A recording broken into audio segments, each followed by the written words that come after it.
Hello. Oh, you feel a little audio. batty. No, don't say it. It means something bad. It means something very bad. Oh, you have it a little bit of a giggle, mate.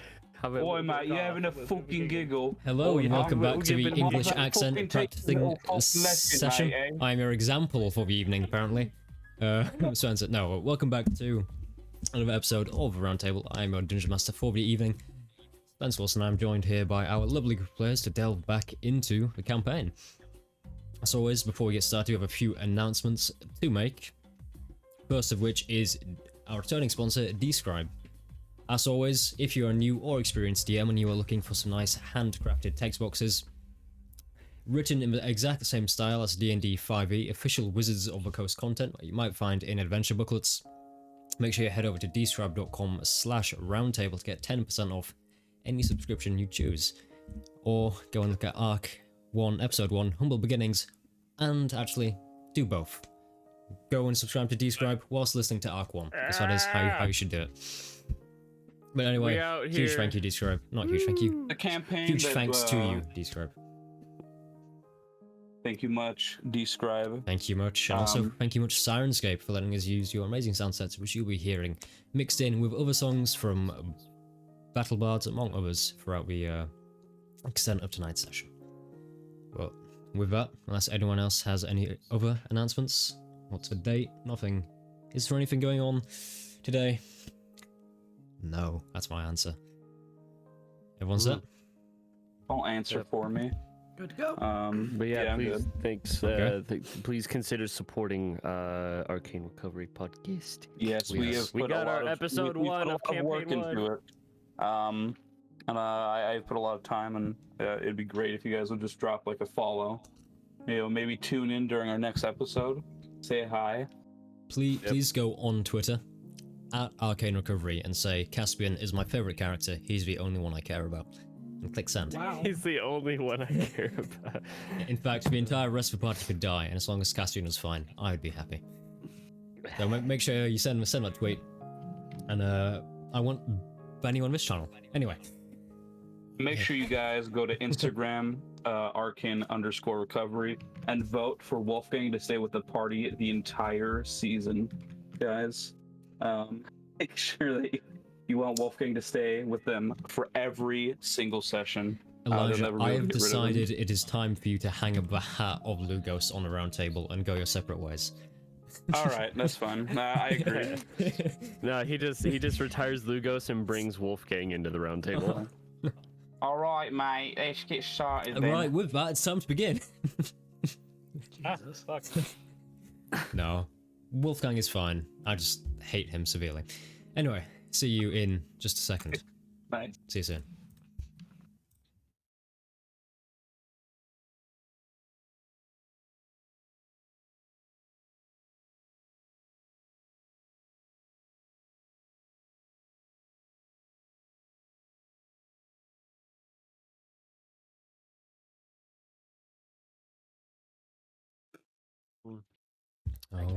Okay. I gotta tweet out stuff. Okay. So tweet I whilst gotta tweet out listening. stuff.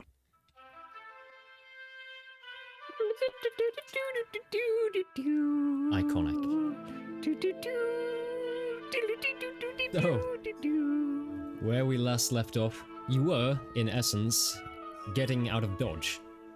After escaping from a crumbling lair of Leocas's mysterious cult, and a I'm sorry, destination that that's the most followed, British way I've ever heard that said. getting out of Dodge. In essence, you were getting out of Dodge. Okay, go on. In essence, we were getting out of Dodge after escaping from a crumbling lair of Leocas's mysterious cult. And a destination that followed, leaving a huge sinkhole in the city, where now citizens and guard alike are crowding. Upon emerging from this desolation, Adfir told you all he and Zilrona had found themselves a boat, and were leaving before the clock strikes 11, about 40 minutes from when he told you this. Further informing you that you were all welcome to join in on my quick escape. In the cold, early winter night, if I recall correctly, you all accepted this offer, following Adfir down to the docks with Isaiah in tow. But Kishore, you split off and went your own way, to the concert of Cassidy Carlyle, promising be back in time for when the boat casts off. And it is here where we will begin. And so our story begins. And so today's story begins. We are level 6 still, right? Yep. Level Okay. 6. So, Making sure. Kishore, after darting through a beautiful lobby in the Barbican Theatre, you find yourself in the main concert hall. The very air in this beautiful place is packed. The humid room seems to be filled with pure ecstatic electricity as a large crowd of fans cheer, applaud, whistle, and shout along to the current display of music you see in front of you. You see on top of rafters just above you, there's a group of maybe 5 or 6 mages using their magic to create crimson light that covers the stage, fire sparking from back walls as you take note of a performer on the stage, maybe 20 feet in front of you, a crowd at the front. This man currently on stage is an elf male with long, straight, greasy black hair tumbling down his shoulders. He wears a jean jacket and jeans, with 3 belts and large black military boots, as his fingerless gloved hands are locked in performance, hunched over and lost completely in song. He's playing the most fascinating guitar the crowd has ever seen, but you, Kishore, you have seen this guitar before. And it is an odd guitar. Instead of a usual large resonance chamber one might find, it is flat and elegant, what a modern human may refer to as an electric guitar. With a sunburst pattern that dissipates to black around its edges, bronze gold filigree and tiny gears tick around exposed panels in its body. A small semicircular chamber near the bottom of the guitar sparks with lightning. It travels up the neck of the guitar and creates an amazing humming sound, which, as many in the crowd begin to think, especially the geologists, resembles famous semi-porous rocks from the southern town of Dong Ha scraped against each other. One may consider this rock music. Sure. What would you like to do? I start to try and Proud push my my joke. way through the crowd as much as possible. Straight to the front? Yep. Okay, I don't and have time. are you doing this polite or literally just pushing your way through? I don't want to start a mosh because that would be giving this guy too much credit. I'll try to do it as politely as possible. Okay, I'm gonna say just roll your own charisma check as you attempt to muscle your way through this mass of sweaty bodies currently do that. dancing to this rock music.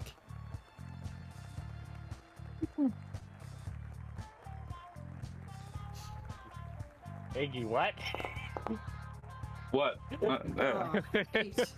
8. Okay. 8. So you immediately dart from this entrance. You find yourself sent down one side, straight to the side of the stage, and as you attempt to begin to push through, unfortunately, the immediate person you try to enter next to is maybe a large male, 6'6", with a large beard, who immediately turns as you're about to try and push through, and he comes close. He's like, "Hey, where are your tickets? This is my seat. Well, my standing spot. There's some spaces at the back. I paid for this." He goes and starts doing all of this. Yeah, well, sorry, friend. I'm a secret performer. I gotta get to the back of the stage. It's part of your ticket admission. I'm not your friend, buddy. I ain't your buddy. I ain't your Roll buddy, guy. deception for me. I had to stop myself from saying it in character. Not your buddy guy. I'm not your guy, friend. Not your friend, buddy. I'm not your buddy guy.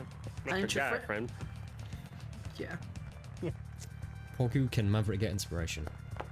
Yes, Nice. yes he can, because you've been 28. spread performance. 28. Okay, he turns, his head kind of tilts. He's had a lot to drink. You can actually smell the whiskey kind of emanating off him, and he goes, "Alright, go on stage." Yeah, I kind of promise. Worth does the that. admission. Pat him on the shoulder and I walk past him. Okay. Straight into the crowd. People massing and muscling against you as you make your way past. Can I ask if you're just going to the front of the stage, or are you then watching, or? No, I'm gonna be dramatic. I'm gonna try to get around to the. I assume that there's a method to get backstage. Yeah. Yeah. There's, if you imagine, there's almost a slight jut out on the stage. It's a stage that has its a main area, then it kind of goes out and rectangles a bit. To the sides here, there's a staircase that leads onto the stage, and then you would just go around behind the curtains, you assume. Yep. I'm gonna try to do this as clandestine as possible, though with a crowd, I imagine that's hard. Okay, I want you to roll stealth for me. I had generic, just standard D20. Okay, stealth and then a D20. Stealth Why I and wanted luck. the rogue.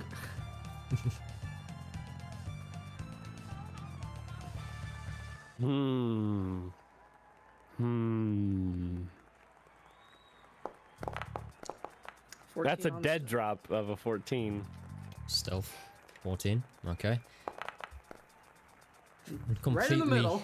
Average luck. Okay, so you quickly make your way through the main horde of people and begin to beeline as secretly as you can for the stage on the far end. You get a few glances. A wizard on the ceiling kind of glances out and notices you, but given your attire, you know, your hat and your poncho, he assumes you're just one of the rock stars who's meant to be here. Kind of looks down at you, goes back to casting his various flares and lights, but just as you reach to the stairs, the music stops. The entire stage goes black, the entire room goes black. Oh no. As your foot steps onto the first kind of rung of the stairs, you hear excited murmuring about you. You hear people like, I've been waiting for this for years. The stage is black. You can hear shuffled footsteps moving about, but it is completely overshadowed by just the people around you breathing, murmuring, whispering in excitement. You hear the faintest drum beat slowly begin to pick up in the darkness. Can I ask if you're still going onto stage? Yep. I know what's about to happen, and if it's dark, I need to take this opportunity. Okay. So whilst it's dark, are you going to try and kind of push up and through? Yep. Okay. Roll another stealth check for me, please. Oh boy. This isn't gonna go well at all. Well, that was almost a nat one. I almost Almost a nat fucking one. has. That was very close. 16. You do take advantage of this. In the darkness, in the general noise of the audience, you tiptoe up the stairs and no one seems to notice you as you feel this concrete wall, you feel some of the wood panels, you go up your feet and you feel the curtain. You begin to step around the curtain, and as you do, the lights in the area begin to strobe as the wizards on top have gone into full overdrive with special effects. You see, What is going on you right see now? fog streams from about it. either side of the stage as music from the band begins to pick up and fill the room. You see dramatic lightning flickering across to reveal from the center of the stage, slowly appearing from the floor with a special mechanism, a human female. She seems already to be locked in performance as soon as she emerges, singing. Her hair is kind of strawberry blonde, maybe more towards ginger, but kind of sat around that level. Frizzy, very volumized and very 80s fashion, as you might say, tumbling down to her shoulders. Two bright green eyes seemingly emphasized by the light. She's wearing quite an extravagant outfit with kind of fake wings and a kind of a long gown and kind of heavy glamour makeup. You hear a few shocked gasps from parents who are aware of like their 8-year-old girls as she appears. Like, oh, you shouldn't be watching this. As she appears on stage, and with no microphone, but simply the wizards on the top emphasizing her voice, she begins to perform. You see as she begins to move around the stage in full control. Alex, are you still kind of just going to go backstage and ignore this, or are you getting off the stage as quick as possible? I'm going for the guitar. I have to go for the guitar. You glance over, Whatever. you see this Cassidy Carlisle is currently on stage singing. Literally right next to her is the guitarist. She's resting on him, kind of her arm up like that. Is on him singing as his long greasy black hair kind of headbanging ever so slightly. I take a deep breath. Sorry, Cassie. And I walk onto the stage, and I tilt Okay. my head back, revealing my face, moving directly towards the guitarist. Okay, a few people from the crowd kind of begin to notice you, but most of them assume you are meant to be on the performance. The guitarist is actually going to be the first one to see you. As he's there kind of performing, he tilts his head just for a second as he's playing, sees you walking towards him, turns to the lady next to him and whispers something under his breath. See her head immediately tilt, kind of shocked expression, but she continues singing nonetheless, and you see as she puts kind of an arm around his shoulder and moves him to the other side of her, so she is now closest to you. Kind of gently pushes him to one side to get him to walk to the other side of the stage, with the rest of the band. Okay. I just kind of look at her and I don't even waste the time. I cast a message to her, trying to get to her telepathically. What do you say? I wouldn't be here if I didn't have to be, but I need my instrument back. No response. I take out my own lute and I play it as loud and interrupting as I possibly can. Make a performance check.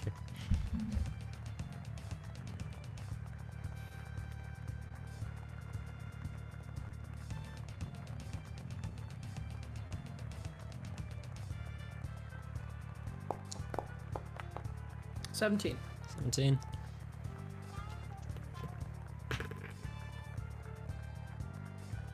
Okay. You begin to do this. The drummer behind you immediately loses time and goes horribly off. But there's a saxophone player who immediately kind of stops. He cannot deal with you playing completely out of time to what the rest of them are playing.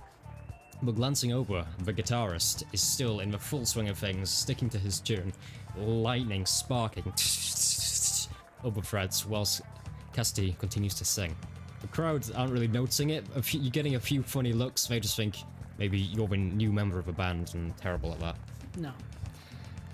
I just narrow my eyes, and even though I'm using my regular lute, I start playing opposed to him. I'm going to start a battle of the bands right here, right now, in front of all of them. And I'm gonna call out, and I'm just gonna be like, apologies, ladies and gentlemen, I have a bit of a problem with your current guitar player. He's not the original, and I sure would hate that you folks don't get the opportunity to experience the proper performance. A few people kind of turn, look up at you. You see Cassie at this point has completely stopped, looks over at you, and a few security guards from the back of the room are beginning to slowly move towards you. She's maybe 20 foot away on the stage at this point, and she turns to the guitarist next to her. And she whispers something in his ear. Kind of tilts his head, looks confused for a second. And you see him kind of go... And he begins to do a very swaggery walk over to your position. With guitar in one hand and open hand in the other, he goes and he attempts to shake your hand. I shake his hand. Okay. It's sweaty, smile. and he's wearing kind of classic fingerless gloves with bracelets on his arm. As he goes, oh wow, oh man, you're Lucas, right? That's seriously amazing. Your guitar is a beauty. I've been keeping it real safe. And I appreciate that. You're not too bad yourself, but kinda need it back. Trigger's one of a kind, and I kinda need it. Nah, Not bad, though. I'm sorry.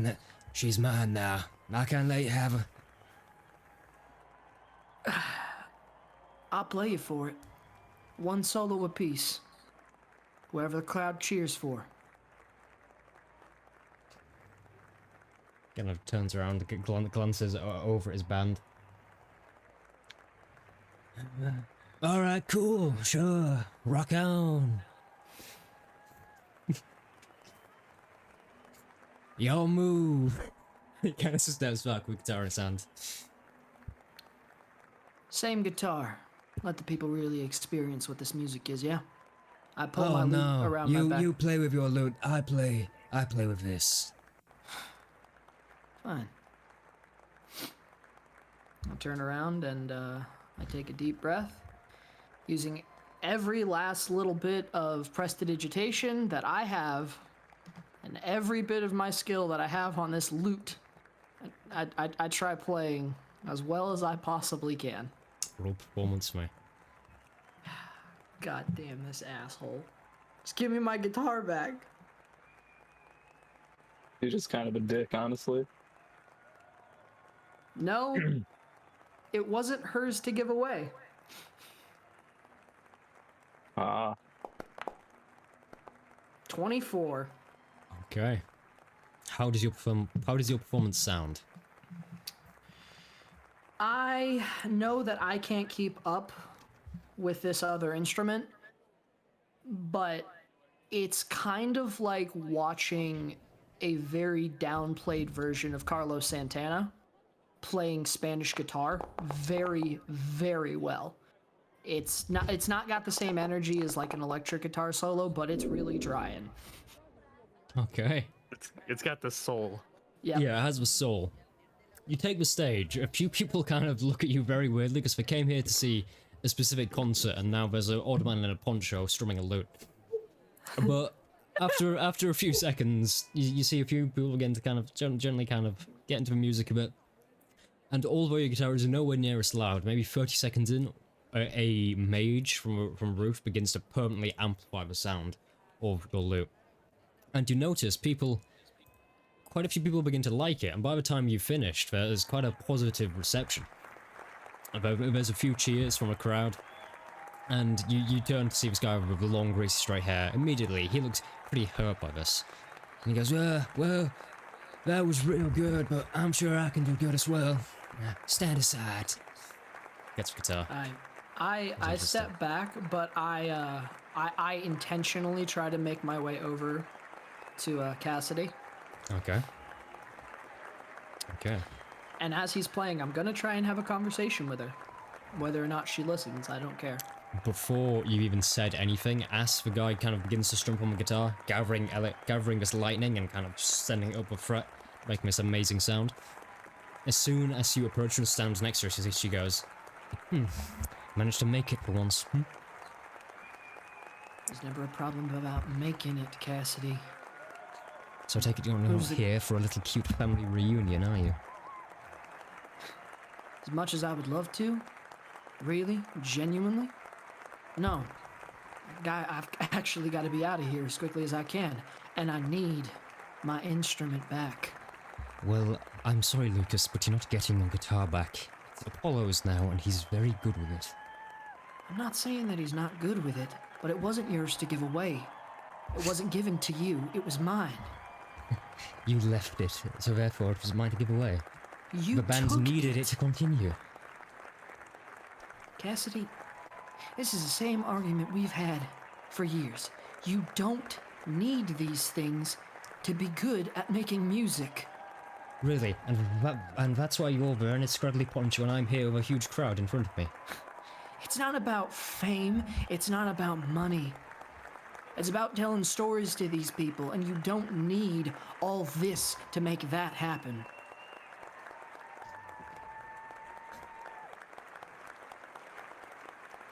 Why are you here? Apart from the guitar, is there an ulterior motive, or you simply just come to get the guitar and leave? I really wish I could stay and chat. I really wish I could patch this up. I do, but I can't.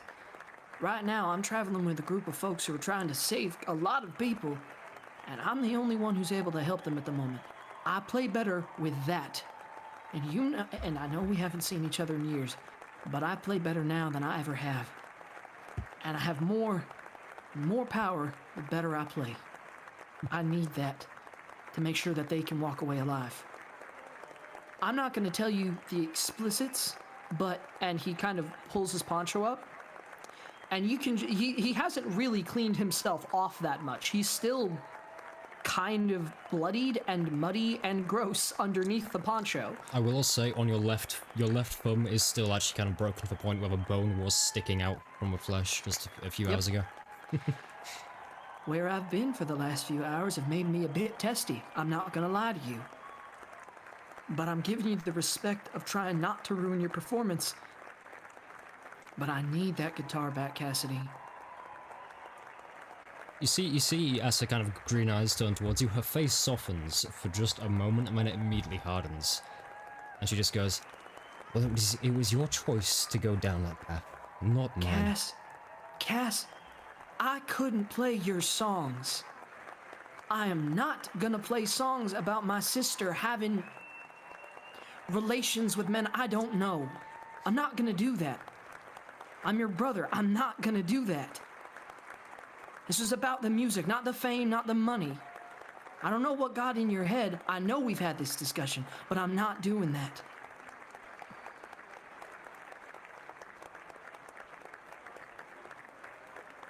I would very much like for you to get off of my stage now. Cass, I'll make you a deal.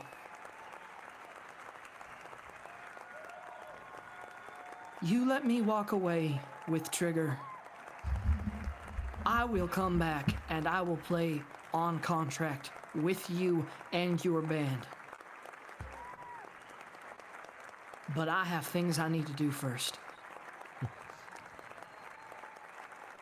So you expect me to take an absence from touring? Don't tell me you don't have the money. It isn't about the money, is it? It's about the Right. performance. It's not. All right. I'll play this out with you. You take a break. You come back. You'll be bigger than ever. I promise. Come on. Carlisle kids will come back and we'll be just fine. I guarantee you, I can play better than him. I know I can. Just let me prove it. I'll save this concert for you right now if you let me walk away. And then come back. I promise.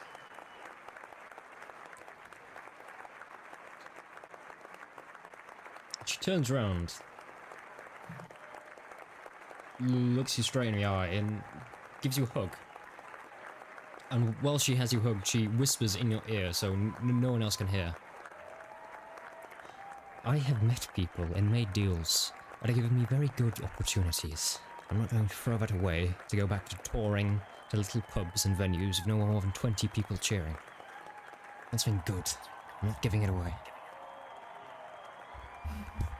I message her back so that nobody else can hear as I drag away. I'm not asking you to do that. I'm asking you to help me do the right thing here. You just have to trust me. I'm your older brother. You can trust me. I got us away from our parents. I got you singing. Trust me on this, please. Trust you? You left me on the road to fend for myself as a young girl. You took off and did your own thing. Do you have any idea what I had to do to survive? I'm asking you, please. Lives are at risk here. I wouldn't be doing this. I know you've made something for yourself, and I'm not trying to take that away, and I'm promising you. Let me walk away, and I will come back. I promise. Please. I'm sorry, I don't trust you anymore. What do I have to do, Cassidy? Leave. I can't leave without it.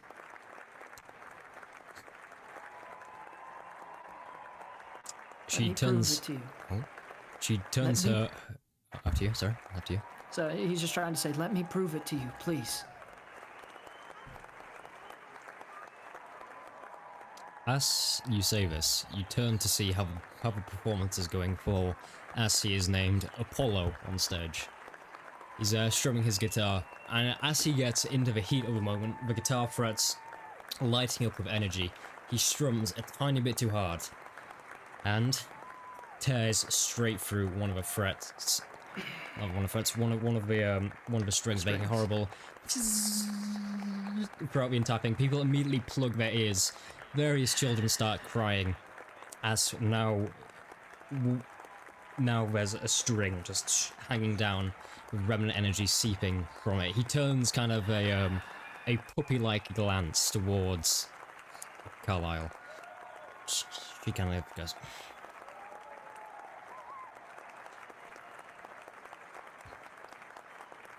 Just give me the chance, please. I'll save this concert for you right now, and you can keep playing. All I'm asking is for a little time and that instrument. And then I'll take you to places higher than you could have imagined.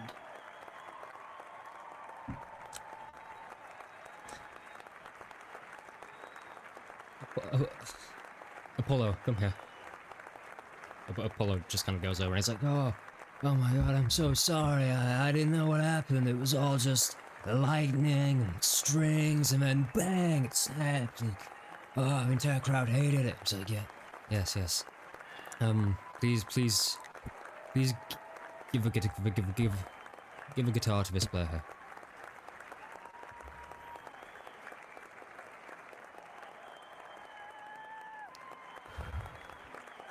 She turns and just says, you get one song.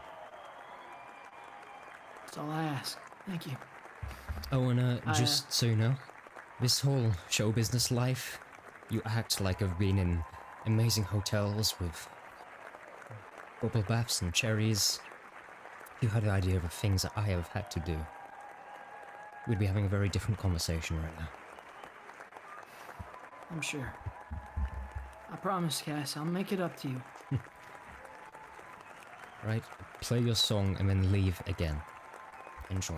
And she kind of slinks off to the backstage.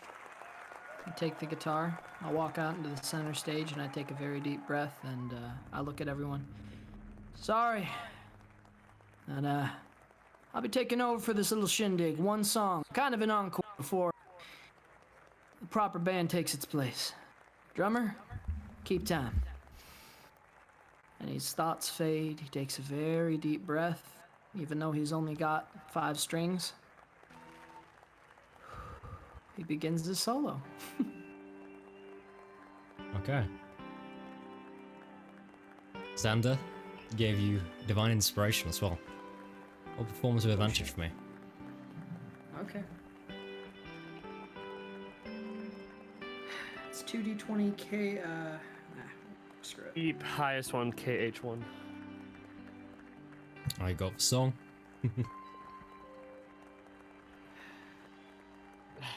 Very shitty stairway to Oh heaven. my god! Oh my god! Hey, I hate it. Spencer, by the way, get rid of Maverick's inspiration and give it to Kashal. Oh shit, okay. Roll again for me. Okay.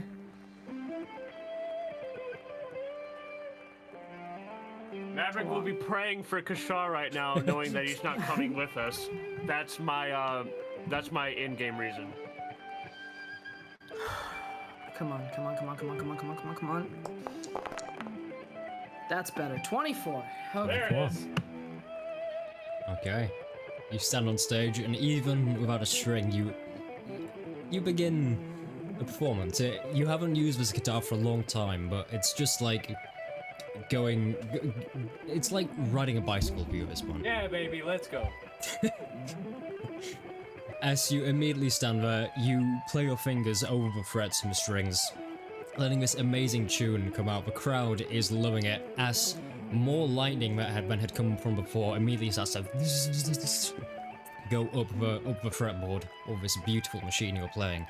You see Apollo from the side is kind of stood slouched to one side, and he's grumpy for a second, but then as it picks up, he just goes.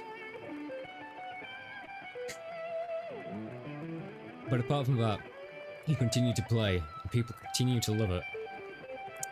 And your one song is the best song you've played in a long time, and the drummer gradually begins to figure out kind of where you may be going, and begins to fill his part in. The saxophone player obviously doesn't join in, but you see Carlisle to one side, kind of tilt her head, look as it picks up, and then walks backstage. So the crowd continues to cheer. Anything? Cliff Dover too. I know exactly. Anything specific you would like to do whilst on stage? Kashaw is literally just in his, like, he's taking all the pain and everything from his performance, from just playing it out on the strings right now. It is. I'm gonna say, roll performance again with me, with advantage naturally, because this instrument actually gives you advantage. Another one. Another one.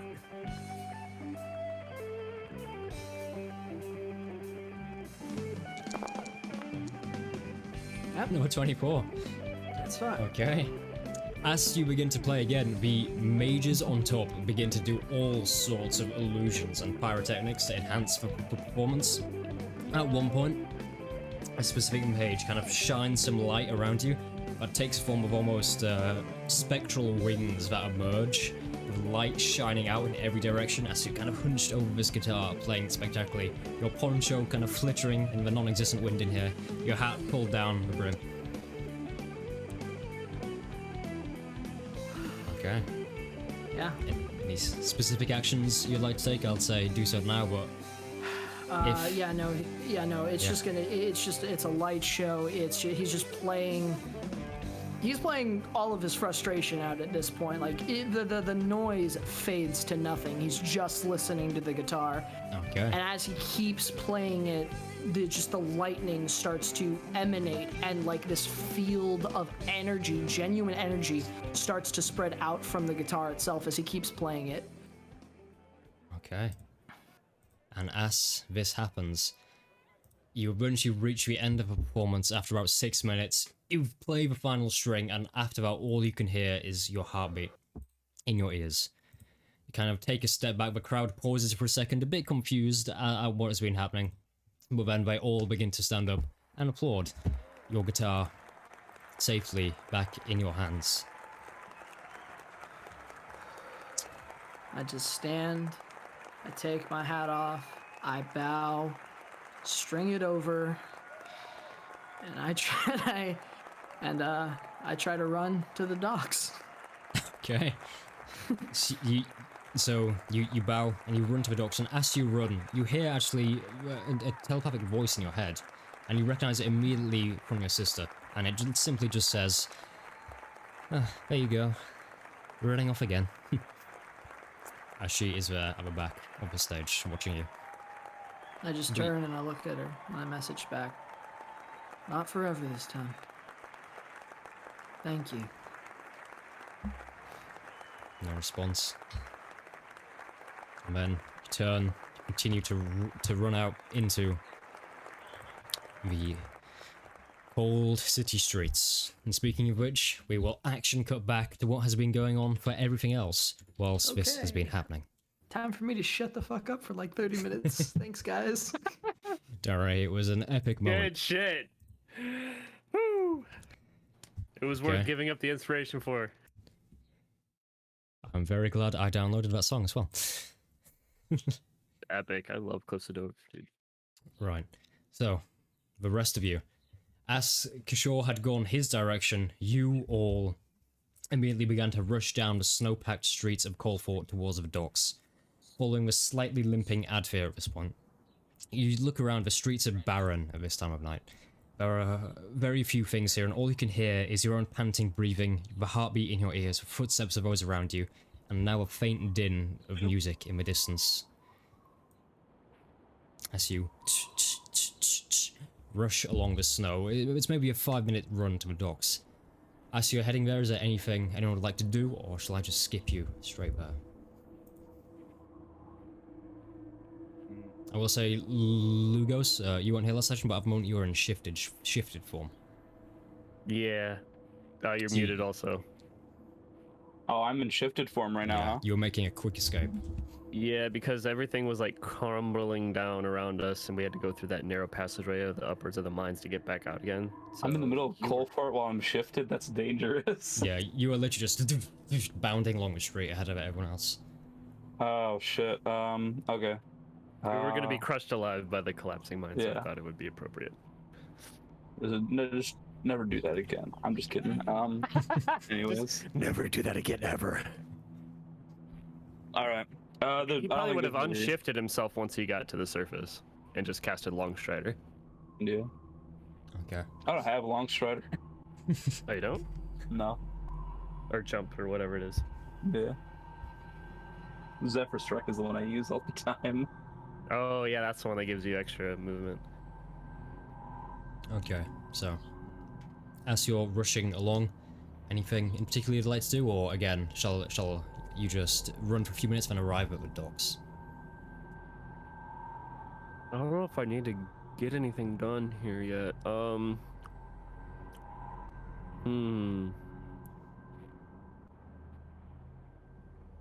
At this point, it's about 10:30. I run and check the post office.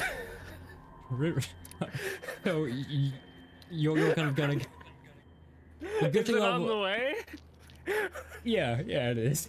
I mean, if it's not gonna take more than a couple minutes. You're essentially kind of running out from a desolate part of town and then running down the main street for a bit before vying off towards the docks. And whilst you're running down the main street, you could kind of stop at the post office. There's iron boxes outside where they put kind of letters.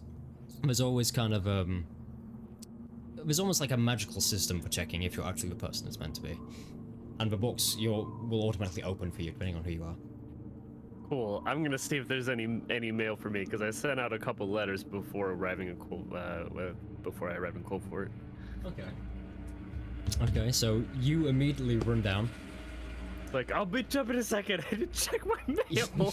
There's a small stone building on a row. You go immediately. There's a ding, as one of the iron letter holes on the outside opens up. It seems there's a single letter in there. Go back to running. Okay. It's like, go grab silver piece, run. Okay, you run straight back, catch up with everyone else. As you continue to run down towards the docks, and a few minutes later, as you are all bolting, you hear what isn't too familiar sound, but to Isaiah is. You hear fighting in the streets, maybe 500 feet away, so unfortunately too far from the docks. But it's the sound of steel on steel. You see as Isaiah immediately stops in his tracks, his eyes kind of... Who is Isaiah? Isaiah the man was that we rescued from the prison? Big, yeah, the cold guy. Right. His eyebrows Commissioner immediately Isaiah. kind of go into attack mode, as you would call it.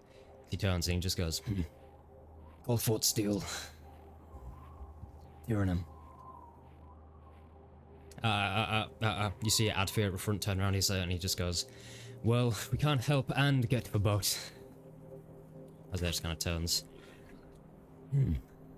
When you get to the boat, I'm not leaving my own.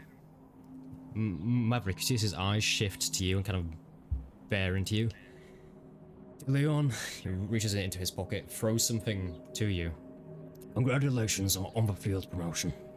He gets his battle axe from his back and runs off into the city streets. I look at what he threw to me. It looks like a captain's insignia. Oh, fuck. Sick, Damn. bro. Nice. Shit. I'm a fucking captain of Coldfort. Shit, son. Well, I mean, not legitimately, but Well, now I am. No, it's legit Yeah. now. Just, I mean, there's no ceremony or nothing. There's no, Class A uniforms to attend a graduation ceremony, but that's about as quick as. I just give him a nod. And, right straight to my, So the situation That's is that we're chasing someone, right? You are No, going that's- to a boat because We're the GTFOing. essentially, yeah, because the Tyrannum and the Lebanon Underground have essentially turned into one political movement. And they're pretty much turning the entire city And upside down. we have to get out of here. So, all right. Yep. I just wasn't here last session, so Yeah, I fair wasn't enough. fully caught up with what happened. Yeah, and we You also- totally just sunk a temple. Yeah, and you also found out you were underground for 4 days. All right. Yeah, oh, we were in for 4 prison for days. 4 days, Yeah. Jesus. Oh, things really probably like got to a boiling point then, where it was like a total flip. All right, I mean, Yep. you know, I'm just like fucking swinging off stuff and bounding down the streets ahead of Okay. everyone, making sure that I even scout ahead. Even Okay. We get- Yeah, I'll definitely have to hang back a little bit. I'm gonna look for Kashaw. Okay. So you're just gonna kind of hang around and see for any sign of Shaw arriving. Okay. Whilst the rest of Wave you, my long sword with a light cantrip. You fucker, get over here. and then if I'm right in thinking, the rest of you are heading on towards the docks with Adver, because the docks aren't far. You can actually see the faint mast of a ship over some of the buildings. So Maverick, even if you stayed here, you're only about a 20-second run from the docks. Yeah, I'll patrol for Kashaw. Okay. I'll do a Yeah. run around the block. As Maverick is doing his cardio, the rest of you head onwards, and you see the boat you seem to be traveling in. It's a beautiful boat almost. It's elegant and rests low in the water. It is long and thin with two main masts, each the same blue color as the peeling hull. You see two shadowy figures by a single dock, loading cargo on board and caring for the rigging, seeming to get the preparations complete. You see another figure on the actual boat itself, and you look, that seems to be Zilrona. But the ship is sleek, and its sails are already being prepared to sail, two oil lamps burning on the back deck. As you approach closer in the darkness, you begin to make sense of the two figures who are loading the ship. One is a human male, tall, relatively scoundrelly looking, wearing layers of jackets and leathers to keep him warm at sea. He has a cigar in his mouth and a saber attached to his hip. The other figure you see kind of makes you do a double take. It's a near 7 foot tall, monstrous form wearing scraps of a military uniform, with golden shoulder epaulets and tassels mixed with ranks and insignias. Huge boots hold stout grey legs in, and an odd-looking barreled weapon attaches itself to his back. You look closer, this looks a bit like a humanoid hippopotamus. As the figure is just loading boxes onto the ship. You see as the figure immediately turns to look at you coming down the docks, Adfear jumps straight on, and the figure turns to greet Lugos and Joy, and Lycus of course, but he is being silent as always. He says, "Oh, hey, hi, how you doing? I'm Niles." just Leek has to be like, "Hi, Miles. We're getting the fuck out of here." before I get there, can I drop my before I get in their view? Can I drop my wild shape, basically? Yeah, My of course. shifting. Yeah. Yeah. Yeah. All right. I'm not here to talk or anything. I just push him aside, like, "Oh, nice to meet you," and I get on the ship. Right, friendly bunch, what can I call you? Pointing to Joy. Muted. Oh no, you're muted. Hook button. Oh. Is it? No. Now I can't. Are you muted on your actual mic, and not Discord? Oh. Oh no. Has Discord got the inputs wrong? Oh no. Maybe no. that's what I was thinking. Yeah. I heard. I saw like a green outline around. Maybe. Nothing yet. Do you have it coming through the Did the mic right get input? unplugged? Yeah. Discord settings. The right input. Yeah, Discord has a habit of I think she messing did with things. introduce herself as Joy. Just I saw the reading lips thing. Okay. You Ryan, cannot the read lip lips like reader. that. No way. But Joy is a very enunciative word, so I just saw. Yeah. I'm like, okay, yeah. Yeah. Well, read my lips right now. Ready? Yes, I introduced myself. Okay, wonderful. What I say? Yay. Okay. Okay, wonderful. Something I shouldn't be repeating on stream. I said, "Hey man, I think you're kind of cute." I saw the hey man, and I don't know what came after that, and then the fucking yeah. kissy face at the end. Yeah, I saw the kissy face. Oh, yeah. Okay. So you introduce yourself as Joy, I assume? Yes. Okay. As Lugos and pushes past him onto the ship, he just kind of turns and goes, "Well, do you have any more friends coming, or can we cast up and, get going?" So I look to the others. I don't think we're forgetting anybody. Just forgets about Kashan Yeah, just completely. No, we can go. We are waiting for one more. Go. Two more. Yeah, then go. Two more? I'm going back for Kashan. Okay. Two Yeah, we're waiting for a couple more, if that's at all possible. You think I should go back for him instead? No, I wouldn't. You'll probably just cause more trouble. "Look, your friends aren't back in 20 minutes. We're going without them, okay?" Leocast with us too, right? Yeah. Okay, good. All right. Is there like a crow's nest or anything? No. Is there any? Are there masts? We're masts, yeah. I want to climb the mast, just so I can keep lookout. As you go to climb it, you hear an animal. you hear a shout, just as you hear a shout from this guy just make his. He says, "Get your hands off that mast. I just polished it." I'm trying to keep lookout. It's a matter of life and death, all right? "Yeah, well, if you fall, you'll definitely be dead." No, I won't. I'll be That's fine. a 60-foot And mast, boy. Get down. Gotta climb it. I'll polish your mast later, sir. All right? Jesus. It sounds terrible. Roll, Yeah. roll athletics for me. Can I roll acrobatics instead? How would You you- ask this every fucking time. You do. How would you Well, I just how would you acrobatics up imagine- a smooth mast? Ooh, acrobatics of a smooth mast. That's a pretty good point. I'll athletics it to see if I can Okay. climb it. And then you just roll a nat 20 on athletics. Be like, why didn't I do this before? I have to sync. There we go. It's a 13. I'd say you go to climb kind of a main mast. You get about halfway up, kind of just doing a classic kind of coconut, like palm tree climbing method. And I'm hooking you on and going up. You get about halfway before you begin to lose your grip, and you kind of decide it's about safe here. Is there anywhere like I could rest my feet at all? Not really. No. All right. I'll stick with this. I'll. Okay, it's kind of. Hell yeah, cat time. You're not Oh. wearing your hoodie. Just keeping a lookout here. Okay, keeping The a cat lookout. is expecting hoodie. And back on the ground, this guy, being incredibly confused by this, immediately turns to Joy and just says, "Does your friend always do that, or is he a bit weird?" Both. He always does this. He always does this, and he's very odd.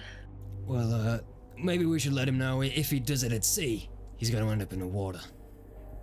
Oh, no, don't need to warn him about it at all. Just let it happen. Did I miss Right. something? I'm sorry. "Well, in No, that you're case, I figure we should all get acquainted. Joy, meet Roundhead." And you see it's this huge hippopotamus figure approaches you and just goes, kind of bows.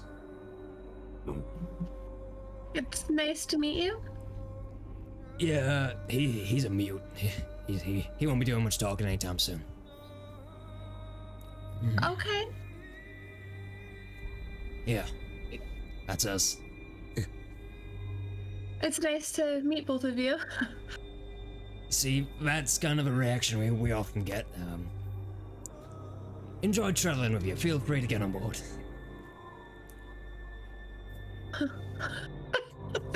Yeah, no, I'll head on to the ship.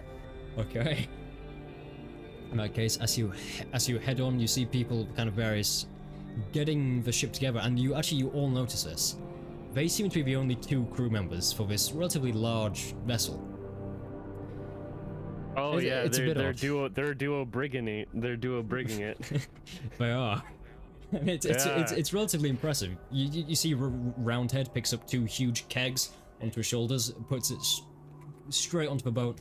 whilst you see Niles moves about and begins to kind of get the sails ready, get the rigging ready, anything to set off as quickly as possible. Maverick, as you're patrolling about, maybe about 10 minutes later, you hear a crinkling of snow. You narrow your eyes, which are very well attuned to the darkness, maybe about 200 feet away down the main street, actually just going past the post office. You see a familiar poncho-wearing figure with a new guitar slung over his shoulder, sprinting as fast as he can down the street, and just as this is happening, Lugos on the mast, you spy something. Near Hellchain Prison, the docks have come alive. Oil lamps have been struck up on boats, as you see 3 caravels and a brigantine sally out onto the dark midnight waters. They seem to be heading for the narrowest part of the river with full crew complements, and you notice their sails, which are normally the blue of the Tyrannum, have been replaced with a bright yellow. I'll count, I'll call down to the rest of the party with what I see. Basically, do you want me to recount it? If you'd That's like. fine. Sure, why not? Oi, we got movement on the water, all the way from Coldforge Prison, Hellgate. Couple of ships on the move, heading towards the narrowest part of the river. 3 ships. We want to hurry up. Of course you do. It's a goddamn blockade. Roundhead, move your loudy backside up here. We gotta go.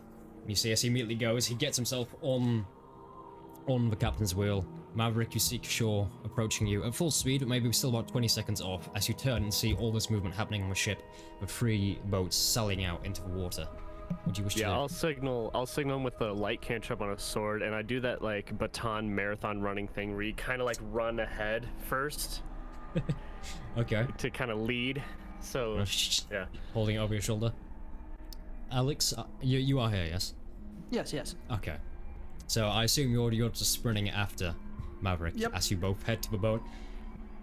As this is happening, Wait, don't sail yet. They're right over there. Just hold it. he turns his head. He looks back at the very quickly narrowing river they have in front of him. I'm sure they can jump. Let's go. Oh boy. You see as Roundhead begins to raise the anchor, and the boat, there's a jolt as it begins to sail across the water. Maverick and Shaw, you both catch up with each other, but you see the boat very quickly leaving the docks. As Niles begins to move the steering wheel, you reach the docks, your feet clattering over the frozen wood, and by the time you actually reach the end of the pier, the boat is maybe 10 feet away out on the water. I need you both. I want to help throw Kashaw. I'm going to give him advantage on athletics. I will throw my Echo onto the boat and swap places with him. I will once say, help him on. with long jump, it's if you've got a 10 foot run up before, you can jump a minimum of your strength. Can I tie a rope to an arrow and shoot it out to Kashaw? Oh, I have a long jump of 16 feet. Yeah. I can jump 9 feet. Position myself at the back of the boat just to help if someone slips or can't quite make it. Okay, so Maverick, you could make it fine, just a neat jump onto the deck. Sure, I would need you to make a check for me. Woohoo! Let's go. Ooh, let's go. Please make me an Athletics or- athletics check, yeah. As you Oh, run, Oh, Maverick, boy. Maverick in front of you, still with a glowing sword, jumps. He seems to be lifted almost by celestial nature into the air, landing on the deck of a ship. Niles' head immediately turns a few grey streaks in his matted black hair. He just goes, "Oh, hi." I'm just gonna have a rope ready to throw to Kashaw. Okay. Can I ask if you've come down from mast or Yes, I've come down Okay. from the mast.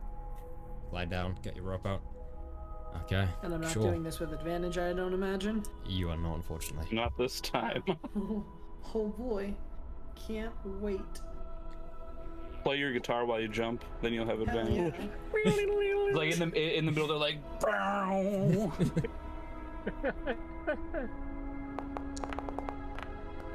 4. Oh. All You right, take I throw off. the rope as soon as I Okay. see that he's not gonna make it. Lugos, I want you to roll me a d20 plus your dexterity, so just a dexterity check. Okay, true. Hit Kishore, Kishaw's armor class, please. It did. 19. you're jumping through the air, and you look like you might make it if the boat was stationary, but because the sails have been dropped, wind picks up into it, and you see the boat accelerate at tremendous speed away from you. You reach your hand out, and you just grab the very, very stern. You're holding by one arm, and just as you're about to slip, Lugos, you fire your rope down, and it almost lassos around Kishore's right forearm. Kishore, I need you to make another athletics check with advantage for me this time, thanks to the rope. Woohoo! Yeah. Climb. Let's go. Let's go. Let's go.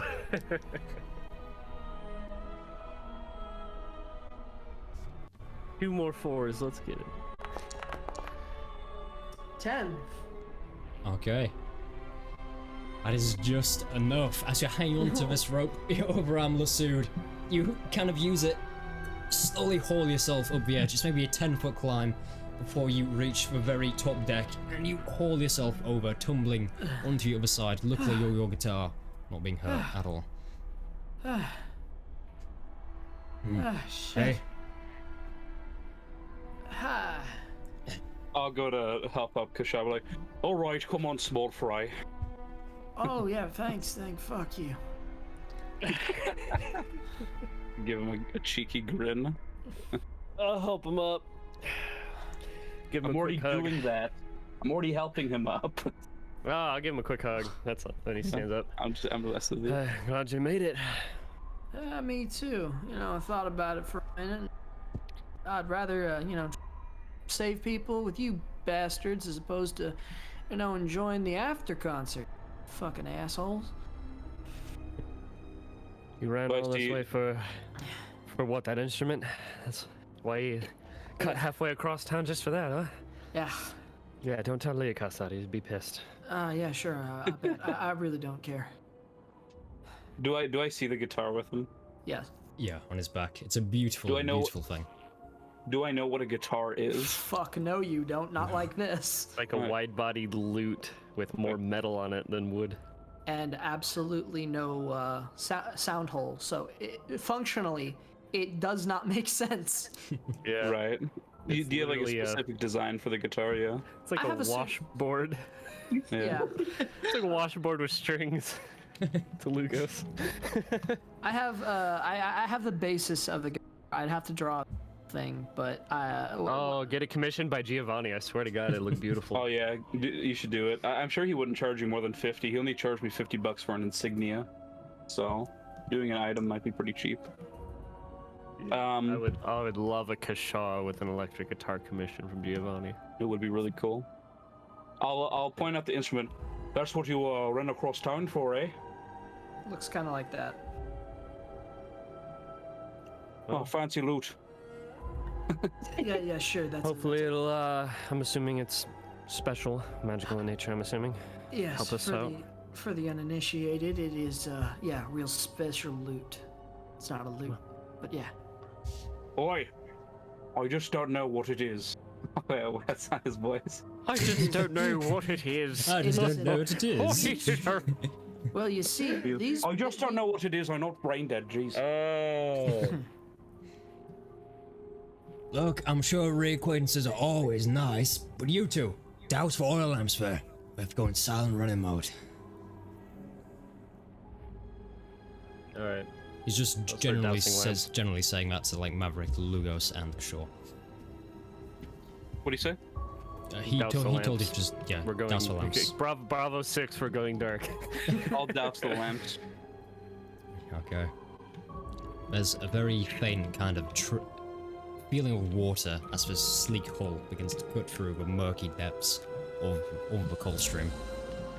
You see very quickly the 4 boats that begin to block the river, slowly moving into formation, but it looks like there's a small gap.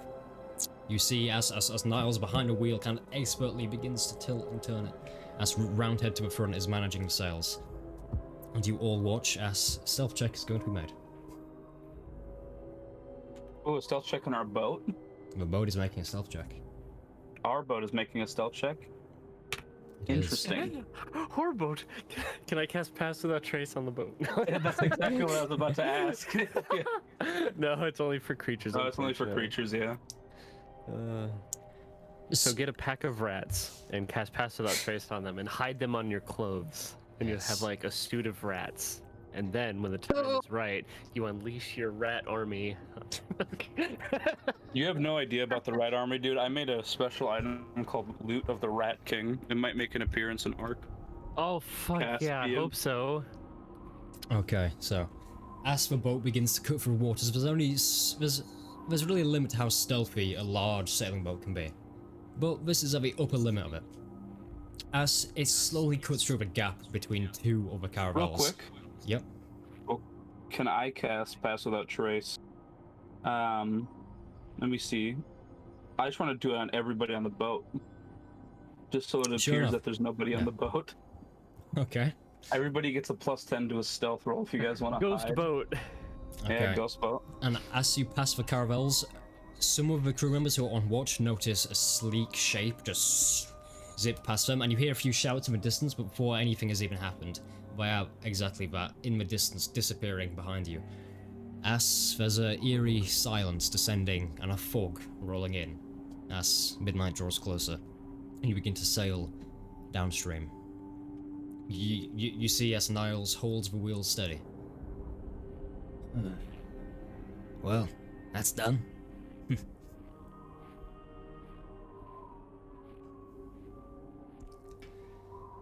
Oh, damn. Damn.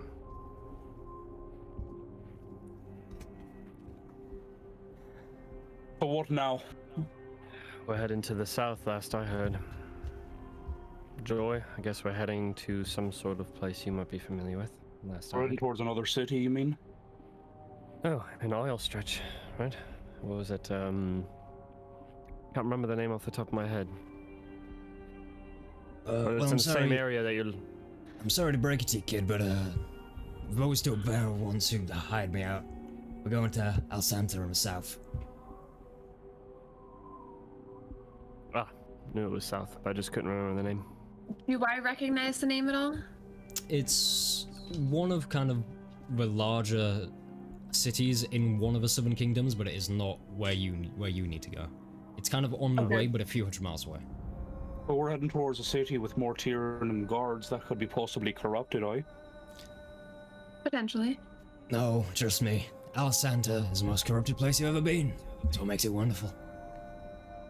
Oh boy. Sounds fun. Well, at least there won't be anything unexpected then, if we know it. If it's blatant. See, I always say, in El Santa, expect everyone wants to kill you, expect everyone wants to rob you, and expect they'll try. You'll have a great time. How far out are we from El Santa? How many days? Depends. If you guys want to go as for crow flies or safe trading routes. Are the trading routes, are they guarded? No, but it's a few days more. But it's recommended safer waters, yeah? Well, have any of you heard of a stall? No. Ever? If you would like to maybe hear about the stall, make a history check for me. Oh, I want to make one too. A legendary ship that caught on fire. No, I'm just kidding. 13.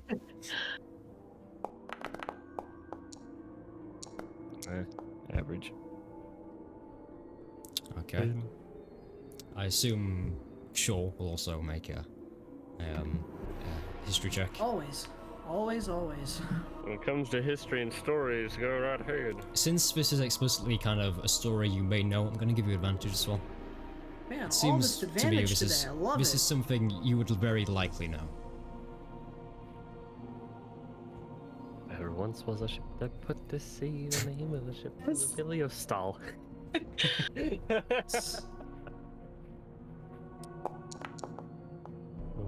17. 17. So in that case, Lugos and Shaw are anyone who wants to have heard of it.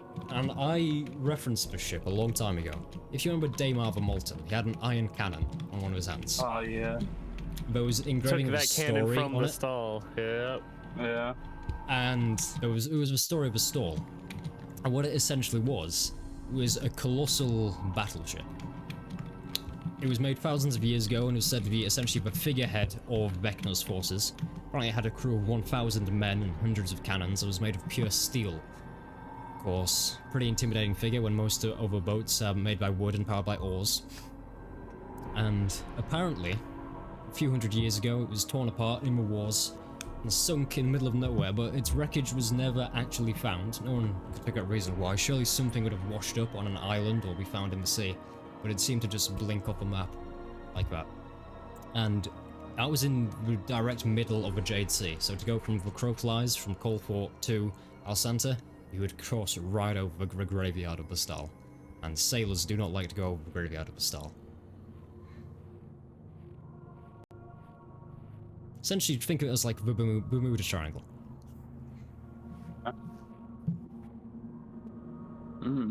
Interesting.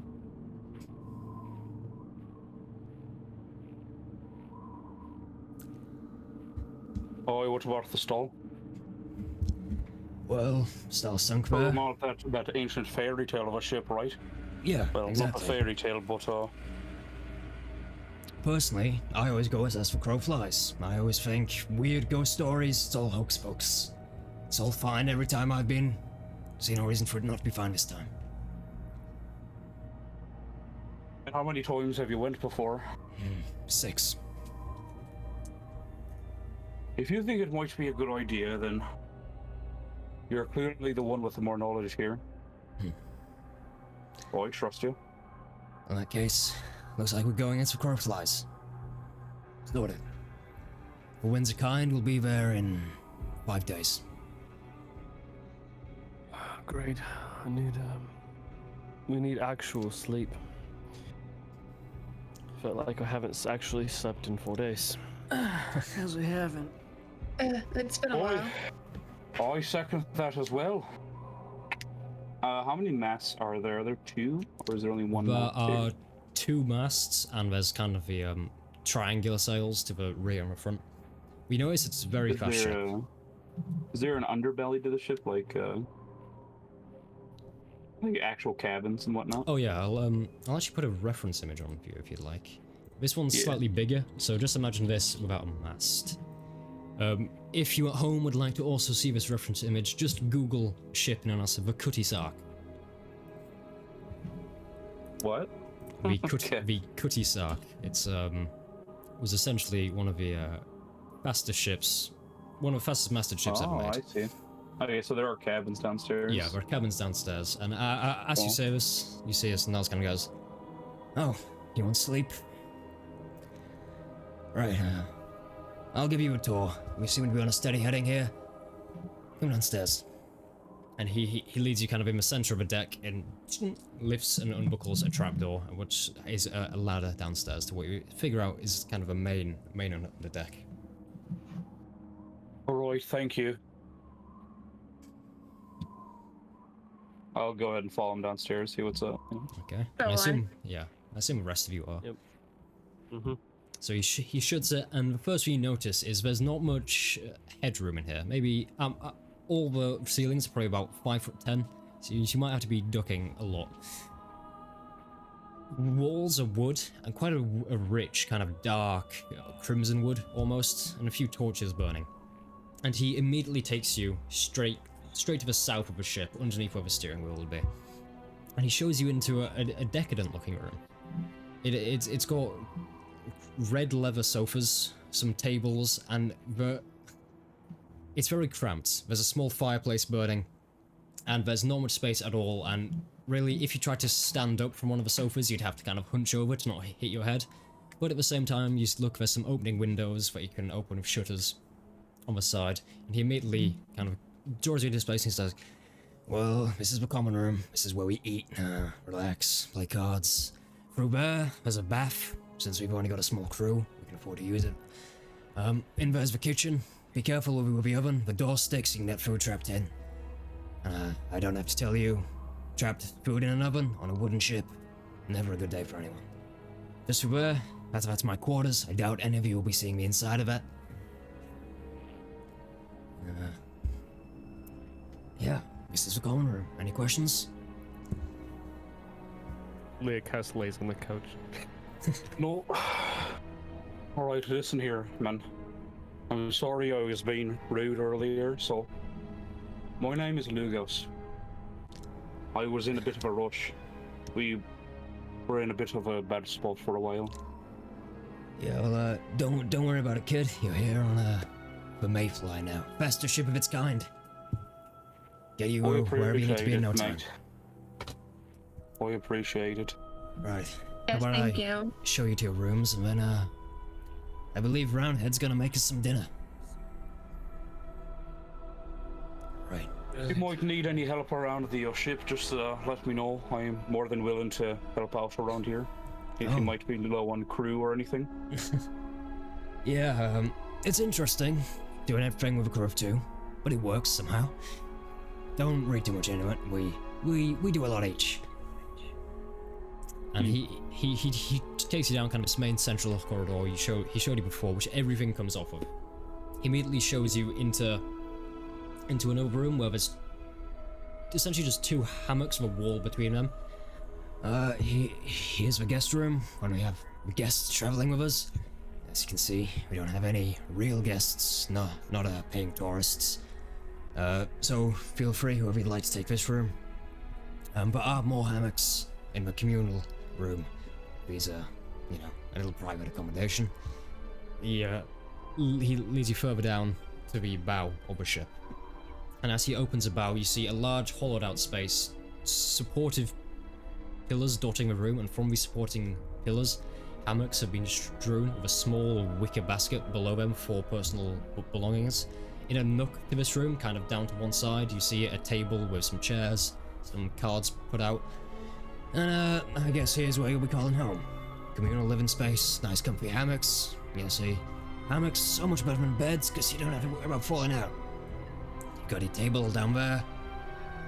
Torch, with the lighting. Of course, the nice sound of the waves from the outside.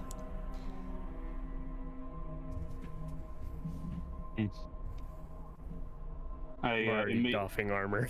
I immediately. Yeah. I'm doffing armor. I need to unload.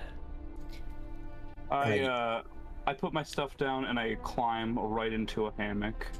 It's very comfy. You kind of just swaying there.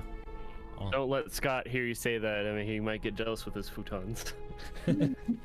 Now inventing the hammock futon.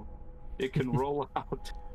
Oh my god! I roll out like futon mattress that's strung up like a hammock. Yes. Oh my! Brilliant! Brilliant. Now, if any of you boys don't mind, I'm gonna take the more private chambers. What, No reply at all. Like, yeah. Beautiful. It's way So, I'll go set all my stuff in there, and she's heading straight to go take a bath. The Okay. Big fair. Who's giving us a tour right now? It's not It Fat is Ted. Niles. Niles. Yes, If you wouldn't mind, later on, are we allowed to use the bathroom as well? We've been underground for the past 4 days. Yeah, of course. I think we could all use a wash up. Bathroom's just down there. It goes straight into sanitary means on the deck below. There's some newspapers. A bit outdated from a few weeks ago, but if you'd like something to read. Yeah. Do you have a bath there? The bath is in the separate room just off the common room. All right. I'll go last. Just wake me up when it's available. Sure. Make sure Kasol does his prestidig, whatever he calls it. And then I go to sleep. I'll climb down from my hammock and I'll go first to clean myself. Already headed there. Not doing it like a dog or anything. Yeah, so you'll be going after Joy, because Joy's immediate first thing was just that offer. Oh, I thought she was Oh no, I didn't even finish the tour. As soon as he pointed it out. Oh, she's gone. And there she goes. So, I'll wake you all up in about an hour and a half. Or an hour and a half for food. Be about 12 at night, but trust me, you'll thank me. Alright, Wait, short see you rest soon. time. Shh, I'll close the just, door. Heads for top deck. I'll wait for Joy to be done. Okay. Joy, Short rest. as you get done there, of course, Lucas goes after you, and as you're kind of in a separate room getting your stuff settled in, there's a knock of a door. Yeah, I'll open it. You open it and you see a familiar straw-haired female elf. You wouldn't mind if I stayed in here too, would you? Oh yeah, you're more than Thank you. welcome to. Thank you. And she doesn't have much, but she has more kind of equipment than all of you, if that makes sense. Because she had like a whole life to back up. Brings her bags in, gets her down. And for Damn, Zorana, you've taken your whole life baggage with you. for the rest of you, Getting you also heckled by hear Maverick. a knock. What's that? What's that? Nothing. No, say it, Iggy. Commit. I thought, were you getting heckled by Maverick? Oh no. The rest of you, Getting heckled. in I'm your not heckling. hammocks, you will hear a dum dum dum at the door. It's just Boy. this- I don't have thaumaturgy to open the door while I'm laying down. he just wait. opens it. Yeah, I just yelled to come in. Yeah, the door opens and you see Atfir enter. He looks beat up after coming down into the mines to find you all, almost breaking his legs. If it wasn't for sure gas had fall on him. He enters in and he goes, well, it's I think homely's word you'd use to describe it in here, isn't it? It'll do. Take a hammock, mate. Don't take this wrong way, but which one of you smells the least? Well, I got more hair than everyone, so Alright, I think it's safe to say that I smell the worst. I'll stick with Poncho then. It over would be here. Mr. Kishore. He always keeps himself clean. Yeah, so Atfir goes, kind of gets himself set up on the hammock next to Kishore. I suppose none of you saw Ulfril after you all left. Awful. Not to my knowledge, no. Oh, well, it looks like he must have... You all left, didn't you? That's how we found you. You were talking in the bar, some people overheard some conversations, and... The theory is when you all left, he snuck out by himself, and... We don't know. Pardon? Best of wins to him then at this moment. Yeah. Let's Well, just I mean, hope. we got what we needed, right? Yeah, we did. It's just... I don't want to see an innocent person die. What? Well, at this point, it's, you know, I wish him the best of luck, but whatever. Yeah, of course. Whatever situation is probably better than Hell Chain at the moment. So anything's better than Hell Chain. So more power to him.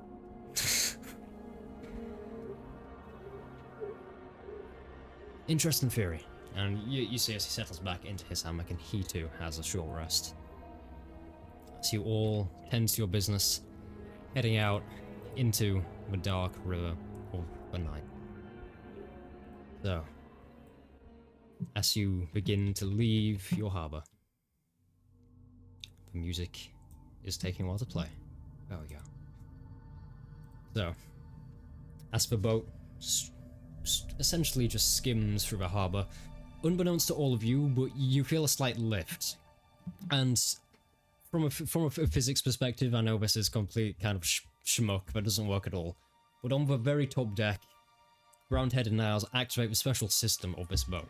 Essentially, to the very front and back of the boat, two almost wings extend with fabric in the center, which takes the wind and seems to actually give the entire boat a shallower berth, as it is quite literally skimming across the water, all the masts in full effect. Hey, that's the word, skim. Yeah, just Skimmer wings, let's go. going straight across. And when I say this thing is going fast, I mean, at best you reckon it could cover 300 nautical miles in a day. So it is maybe twice as fast as your next motion ship, as it is firing down the river. Anyway, you all tend to your business. Sleeping, washing. Oh, I yes. assume washing is quite a big thing. Kishore Yeah, making washing, love to his eating, guitar. and then sleeping. No, but I assume Kishore, you are strumming on your guitar, or are you just kind of ignoring it for a second? Repairing it, probably. Yeah, trying Okay. to see if I can restring, if at all possible. Yes.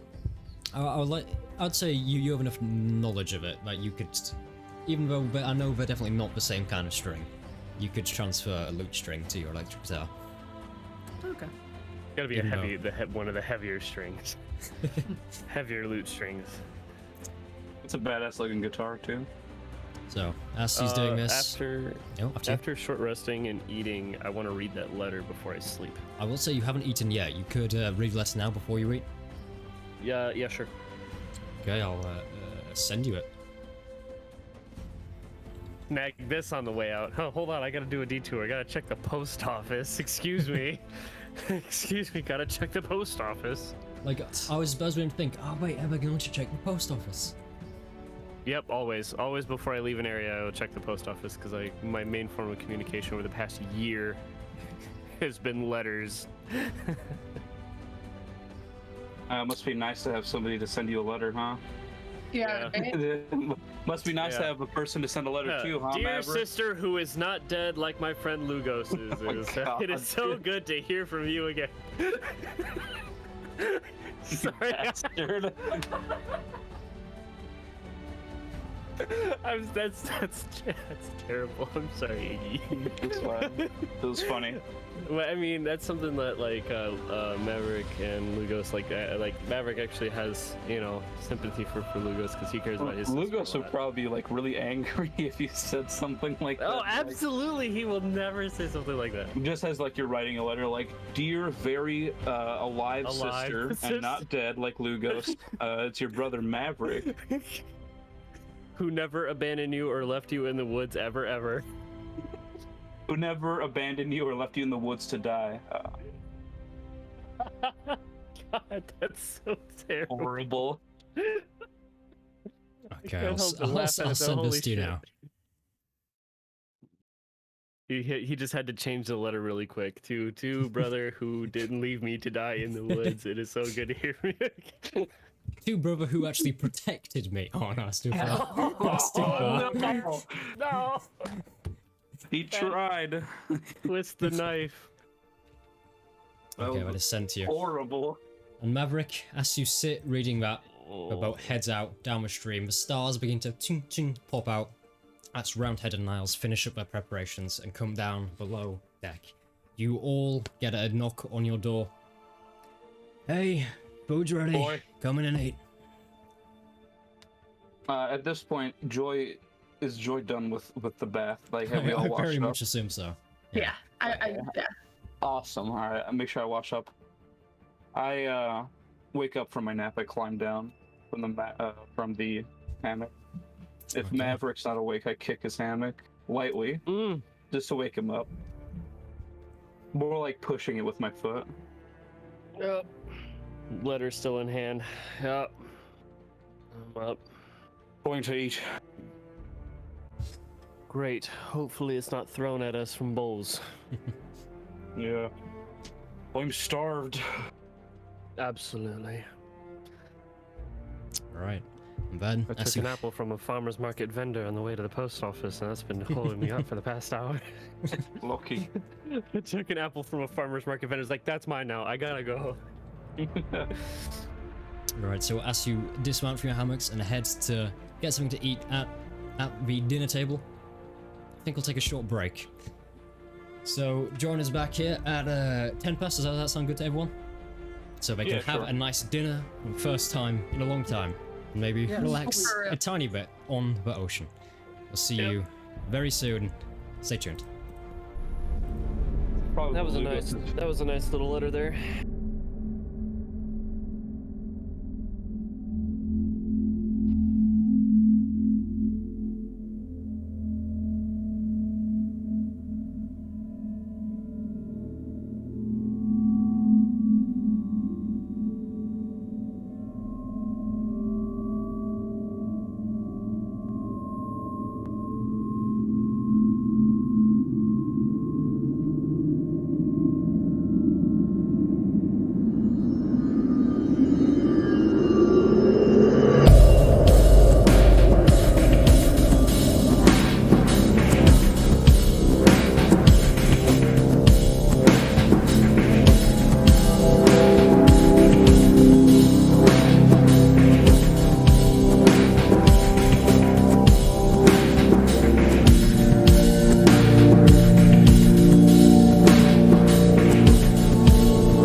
is a story of a girl. Who cried Okay. a river and drowned the whole world. We are back. I hope you have a drink of whatever drink you choose. And you're ready to jump into the adventures on the open ocean of a party. Speaking of which, we have done a... Very well said, Spencer. I hope you have a drink of whatever drink you chose. I know. I hope you have tea. There we go, I said it. Anyway, there's a poll He here. showed his true colors. There we go. Which is also Nothing. red, white, and blue, by the way. Don't want to point that out. but This still. is the story of a Brit We did a who poured poll a cup of tea and drowned the whole world. over the duration of a break. What awaits a party on the open ocean? And surprisingly, the majority have said dolphins will await the party. And just to reveal a bit about my DMing method here, that's how I DM. I just do a poll, and whatever it says, poof, I just do it. That's how the entire campaign has actually been run, unbeknownst to all of you. I've just been doing polls constantly. I haven't put any of my own intuition into this. Anyway. I knew it. No Makes wonder it's been sense. so good so far. You mean person. That's it. You're not getting dinner now. Right. Damn it. Alright, Anyway. that's my one violent thing I say today. No, Where we you left do an off- amazing job. You had retreated into the waters of the cold stream, had a small rest whilst you could smell the fragrant scents of dinner being cooked. With a knock at your door, you are beckoned forward to the common room, where you see a dining room table has been laid out. Niles sits at the head of the table, ready to eat, as you hear the faint kind of clattering of waves against the boat as it skims through water. I'd say you all arrive at roughly the same time, and there's plenty of seats for all of you. Just Niles gestures her hands forward. Oh, come in, sit down. I stand up. No. Go sit down. This is for the first time in a long time Maverick's not donning any armor, not brandishing any weapons. Yeah, you know, Just Lucas will probably want to be fine, out of his just- armor as well. Yeah, just normal commons clothes, except the captain's insignia is on the belt on his pants. Mhm. By the way, during the night after, oh, you know what? It's after we eat, so. Anyways, go on. Also, I sit down. Okay. You sit down, and I assume everyone else sits down. Yes. Well, round here will just be a minute with the food. We're having... Well, have any of you had roasted sea beast? No, never. I take it none of you have sailed much? I've been around, but not that around, unfortunately. I've sailed a few times. Oh. I didn't even know what the fuck a turtle was, to be honest, so. That's concerning. So, Anyway. what is a sea beast? Best left unsaid, but the point is it gives you your sea legs, so to speak. Would I be worried? Only if it's undercooked. Oh, he's here. And you see, as he says this, Roundhead comes out, the large hippopotamus-like figure in the military uniforms jangling the medallions, as he kind of sets down multiple pieces of meat that seem to be wrapped in a spiced seaweed. He has some pictures of drinks that he sets down. Puts up two thumbs and sits down on the opposite head of the table to Niles, putting comparatively two very small pieces of cutlery into his hands. Thank you, Roundhead. Do any of you say grace, or are we normal? Oh, normal here. Normal? You, Golden Boy?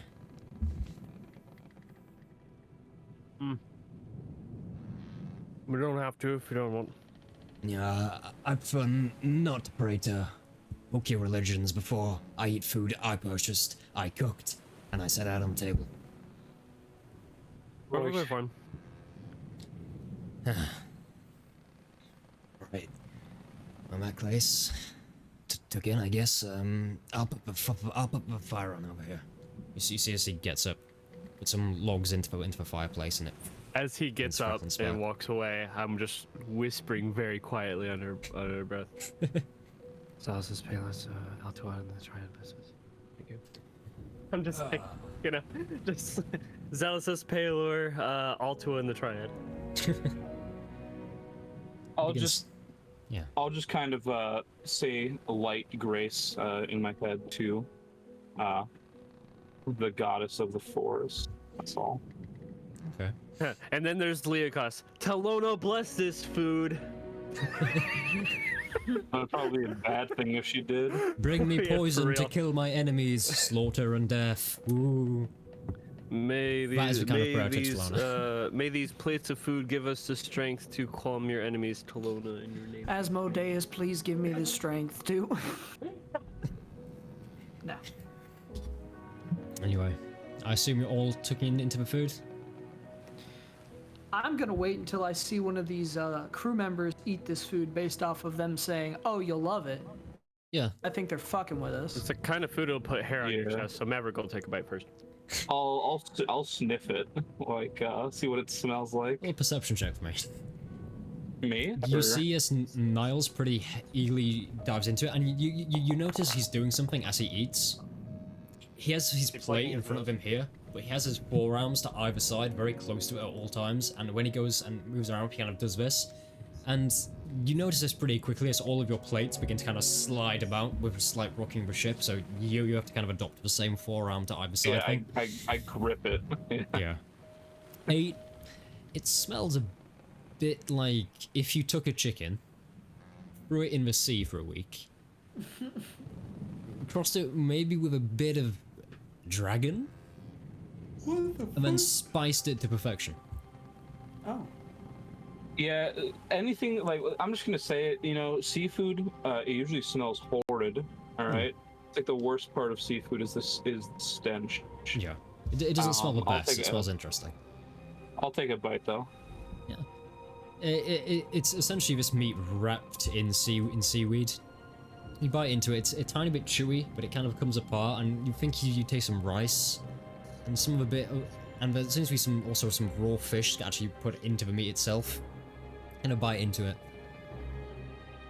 If you think your character's the kind of person who would like kind of prawns, stuff like that, they'll like this.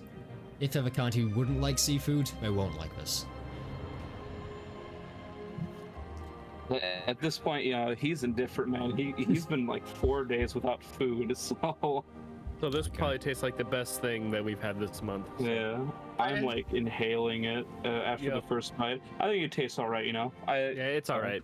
Yeah, seafood is not my first pick, but it's not, Yeah, you know, it's not certainly something not I my don't first like. pick. Yeah, it's just not a first pick. Okay.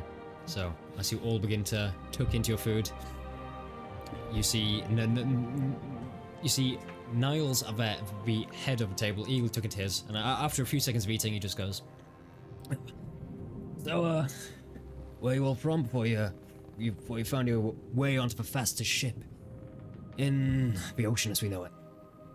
Well, you see, and I'll launch into a song about it. You were just 3 waiting notes for and he's your like, opportunity. stop.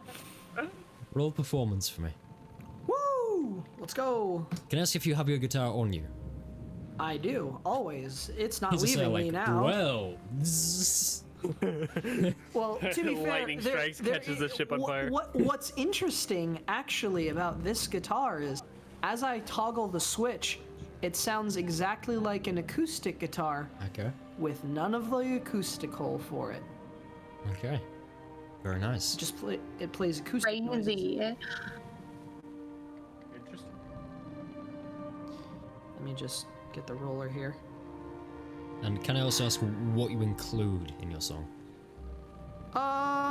Basically, from what I've gathered, just a brief summation of everyone present, what we've done, without leaving out the really, we broke out of prison, worked for a criminal syndicate, got tortured for like 4 days.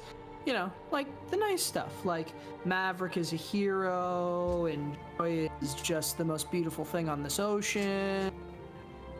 Lugos is cool, I guess, and Leokas is totally not a murderer, but framed in a nicer light. Put in the song somewhere where Leokas took a donation plate from the church and Yeah. You know, just like Just a nice. It little wasn't even jaunty there tune. for that. And this is performance, so I do get advantage because I'm Well. playing on my guitar. Nice. Absolute. Oh, God, I'm so happy. I can actually play things better now. Hopefully. Let me just- The joy is the chorus that does repeat in between each verse. You know it. Yeah. Yeah, something about white locks Wow. and infernal starlight. some It's shit. it's not very good. You would have It's just not so very good annoying. at all. You get to the end, and he just kind of goes, Ah? "A hell of a story you've got there." That was really good, Kishon. Can we eat the rest of the time in peace, please? Yeah. Okay. I'm sorry. I wasn't. I'm still relearning this. Don't mind. No, it's all right. It's It's fine. probably the broken string. I know you replaced it with something else. it looks Look, like, look, I kid, just I don't have it the sounded energy good. to. God damn, I don't wish- just I just don't have the energy. But Look, kid, do you want energy? Try some of this. And he hands you a glass of what him and Roundhead are drinking. I'll be fine. Yeah. What the hell? You I want drink sea it. legs? It does you good to drink this.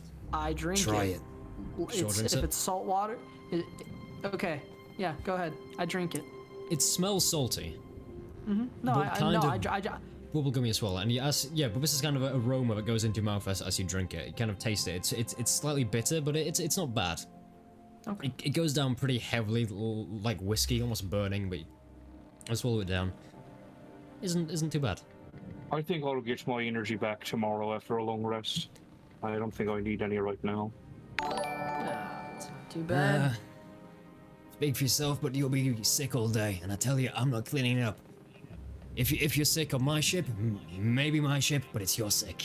We're clear? All right, sure. Good. And Well, this far so far, right? Can't be any worse than this, huh? you obviously haven't been seriously seasick, have you? Nope, I've never sailed anywhere in my life, actually. I've been mostly landlocked. Well, you'll have the experience of your life. Speaking of life, from your little song there, I take it you two are an item? Wanting to join, sure. There's a smile there, but he doesn't say anything that she doesn't confirm.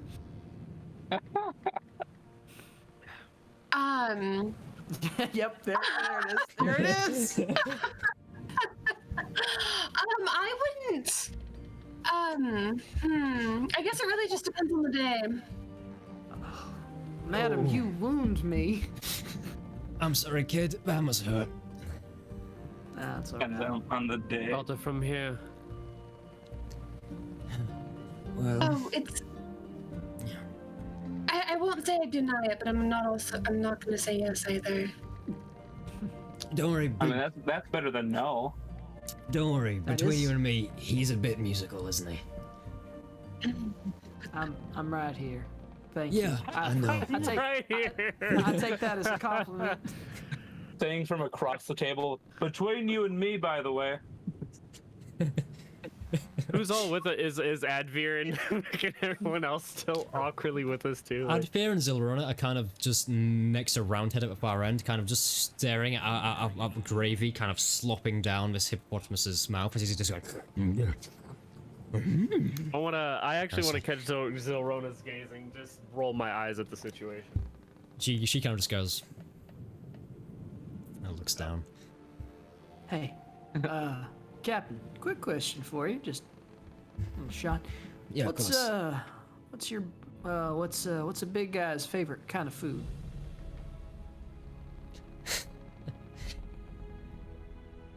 I'm not sure I should tell you that. No. I mean, I'm trying to do something nice. Promise. Okay. Well, Is it people? Please don't say it's people. That'd be weird.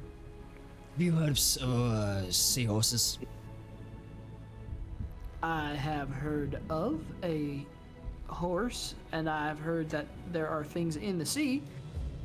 I did Yeah. not know that horses were in the sea. It's not quite. Imagine a shrimp, just a bit longer, a bit crustier, a few scales. All right. Also shrimp. I'm gonna ignore you for a second. Imagine that. When we're in coastal waters, we'll take a few seahorses. He likes to just chew on them. All right. Well, I was gonna try and replicate the flavor of something that he enjoys, but I do not myself know what a seahorse is or tastes like, so I can't do that. Just So- do steak. He likes steak. All right. Who doesn't like steak? I can do steak, and I wave my hand, and the next bite that he has is the juiciest porterhouse he's ever had in his life. How was that round head? That good? And he just goes. He gets to just tear further into this. God, watching a hippo eat is terrifying. So. Yes. Yeah, Just these huge especially if they lips can kind crush a watermelon with just their with- mouth. Yeah. Yeah. Yeah. It's literally just opening and taking huge bites. Every so often, you just see this huge maw bite down. I've seen that look. No need to be scared. He's a gentle giant. By the way, this food. It's very okay. Roundhead immediately stops. It's certainly decent. The gums kind of retract to just show this array of large hippopotamus teeth. Is that? Is that a smile? I don't know. Is he smiling? Is he? Please tell me he's smiling. I'll let you figure that one out for yourself. How about that? I want an insight check. Is he smiling? Oh, and so for me. Wow, good call on the random insight there, Mav. I thought you were 14. joking. If you ever kind of poked a dog on the nose repeatedly and it's kind of its gums kind of go and a growl, that's Yes. essentially what it's doing. Nice. I mean that in the best way possible. The gums come down and he continues to eat. Yeah, I continue to eat my seafood and peas. Still thinking I'm on a about seafood diet. I see S- food s- and I eat it. that. So funny, so funny. I'm still thinking about that comment that the captain made and just smirking to myself.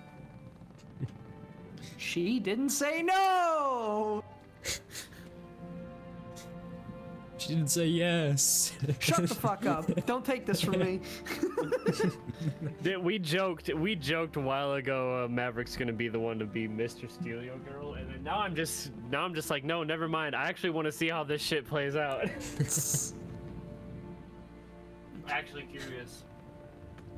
So you Take my all prime. took into this food, and after a while, it comes to a point where you essentially can stomach just a gentle rocking of a boat. Luckily, you aren't in the open water yet, so you're in kind of a baby waves or of a river at the moment. There's very few, if any, just the wind.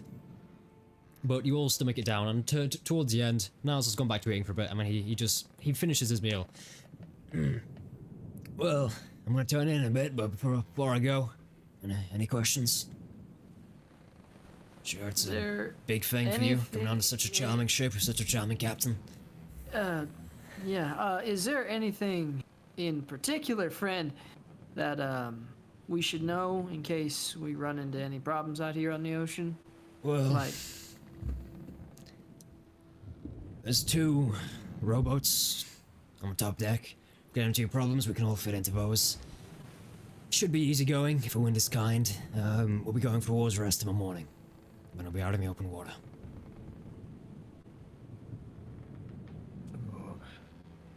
all right. Well, Right.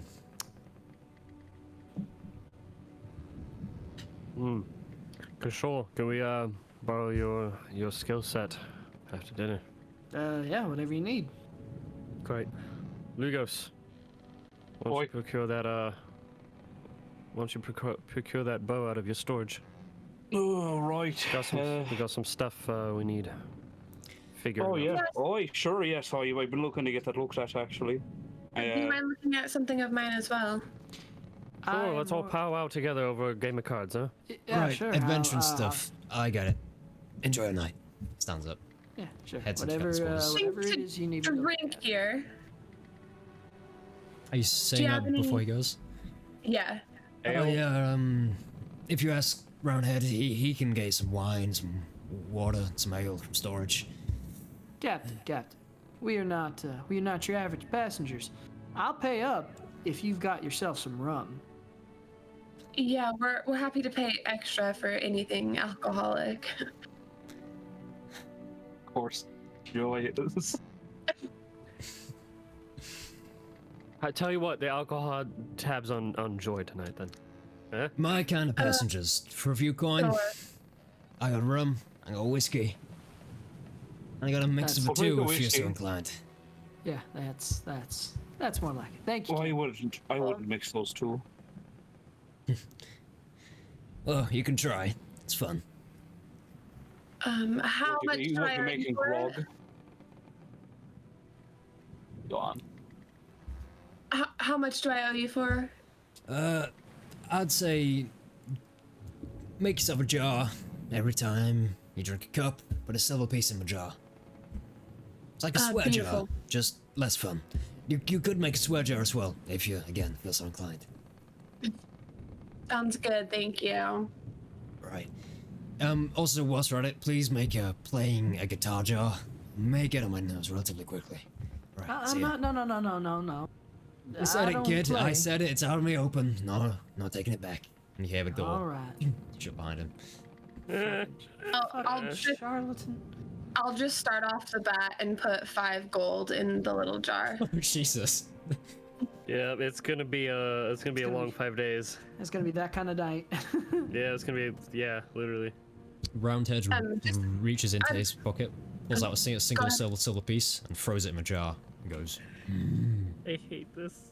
I'm gonna I'm send on a- something to you, Alex. One sec. I'm on a see-drink diet. I see alcohol. I ruin my life. How did we split up the 3,000 gold pieces? Or have we done that yet? Did we? Did we split up the 3,000 gold I pieces? don't think you from did. last You time? just. I don't think took we it all. did. Okay. You took everything. You did. Oh, I have it? I don't You have know the who bag has of it. I holding, wasn't right? there. Yeah, I do. Yeah. Yeah. I know I Yeah. took gems. I wasn't sure if I. So, how much are we each getting from that 3,000? Oh, I'll split it evenly. Okay. Oh, 100%. Yeah, no, I'll split the 3,000. What is it? 600 by 5, right? Is that how this is? Yeah, that'd be 600 by 5. Cool. I'll Okay, add 600 somewhat- gold. Someone add 600 gold pieces to Leocuss's inventory. Okay. Cool. I'm back up to 1,000. This is nice. Yep, me too. I'm not. And That's just okay. just to fucking spite this man, I'll take 5 gold out and Put it in the other Right now. jar. Yeah, Put it in fuck the this other guy. jar. that's 50 songs, asshole. It's literally Wellerman on repeat. Yeah. She'll have hold so for much you. gold. You hold. As you're all doing this, counting your stuff, Adfir and Zilloran both stand up. Adfir kind of addresses you all. Well, you seem to have having plenty of fun. I'm gonna turn in for the night. Enjoy. Turns around. Thanks for That's this everything, one mate. question. No, I'm Grab just, a drink before you go. I'm just Donuts. glad I didn't break my legs on a rock. Thank you again, Poncho. What about you, Zoran? I want to grab a glass of whiskey. We're gonna play cards in a minute. Turns to Adfir.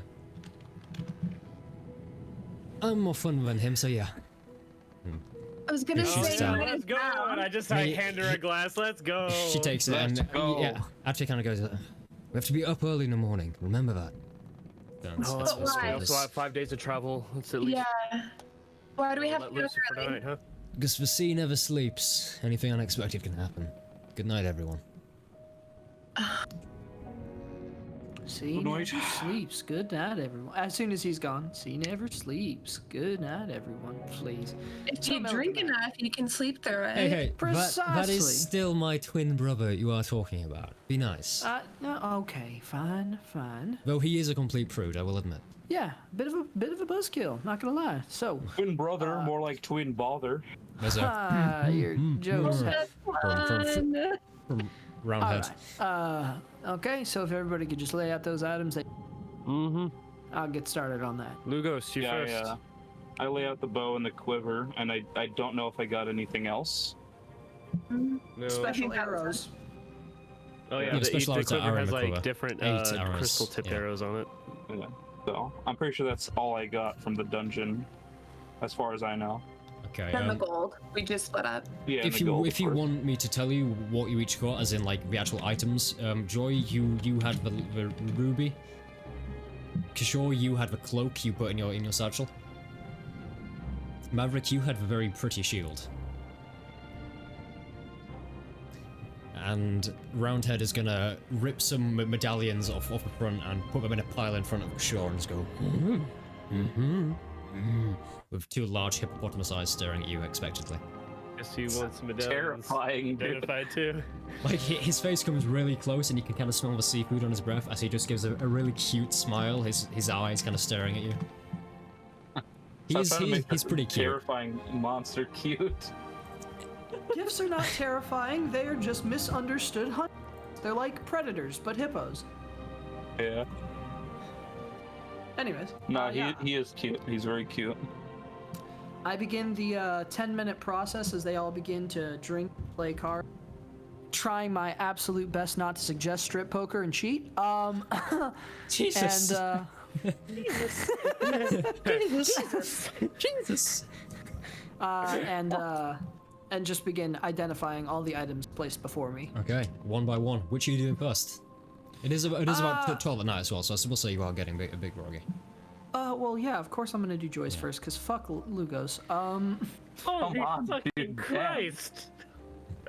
Okay, I'm you just pick joking. up this large ruby that has a darkness to it. Simp. It is known as the Ruby Eternus from what you know. It hails from the Southern Kingdoms, and it has a magical ability. When someone is killed, if this ruby is held to their wound, it traps their soul, stores their soul, and it essentially that's nice. and it traps their soul in their kind of last moment, if that makes sense. If you're dying in horrible amounts of pain, this would trap them forever in horrible amounts of pain. Yo, 100%. I'm gonna steal this, send it across the way to Victor. I'm gonna just leave it at that. But awesome. Wonder why I gave that to Victor Joy. would What if I tipped my? What if we melted it and I tipped my second arrows for with you. it? So when someone's killed, it stores their soul. Yeah. I haven't said this yet, but yeah, that's exactly what it Yeah. is. I'm just saying. Yeah, I finish identifying that. I'm like, okay, that's gonna go in the maybe we don't give that one back pile. It's an it's an item of pure vengeance, essentially. It's a soul gem, soul jar, but in gem form. I'm like, okay, that's gonna go over there. Imagine that as an arrow too. And I'm it just could be saying. made into a very nice necklace. Oh, you're playing games. Playing now these I'm- games. now I'm gonna focus on Lucas' stuff because he asked Okay. nicely. Thank you. First, looking at the bow. Yep. This is the bow of the Warden. It's a beautiful artifact. The bowstring itself isn't your standard bowstring. You look closer, you identify this, and there's a certain magical pulse that you cannot deny. It seems to be made from the hair of a unicorn. This glimmering white bowstring. Holy The actual shit. bow itself is white and gold, with beautiful kind of beautiful golden filigree weaving down in like leaf patterns. It's very well balanced, not necessarily magical in of itself, but it will be a +1. It's so well made. Now you go on to the quiver of a Warden Swell. The first thing you do, you kind of actually do this by mistake. You notice when you turn it upside down, no arrows fall out. They're held in stasis, it seems. But you look at the arrows one by one, and there are 8 arrows. I'll give you the briefest rundown possible of each arrow. That's not take too much time. Oh god, that's gonna take me 80 minutes. Jesus Christ. Yeah, but the first arrow you pick up is called Bolt. You see, it's a metal arrow that vibrates and pulses with a constant charge of electricity with a static field around it. There's glass, which is completely transparent, and thin mist is forming on its edge. You try knocking it, and you see it begins to kind of shimmer with energy, almost cracking. And as you do this, kind of a fletching of bright blue appears of pure energy. But you undo it. Then you have Jet, which is made of pure jet. I think it was the earrings Joy got, which were also made of kind of this pure black jet. This is an arrow of pure jet. You look closer, there's almost kind of stars inside of it, and whale-like music comes from inside of it. There's an arrow that seems to be made of pure volcanic crust, and when you knock it, it disappears. It'll just be an arrow of pure magma. There's a... While you're doing this, Lukos is like losing his fucking mind. He's like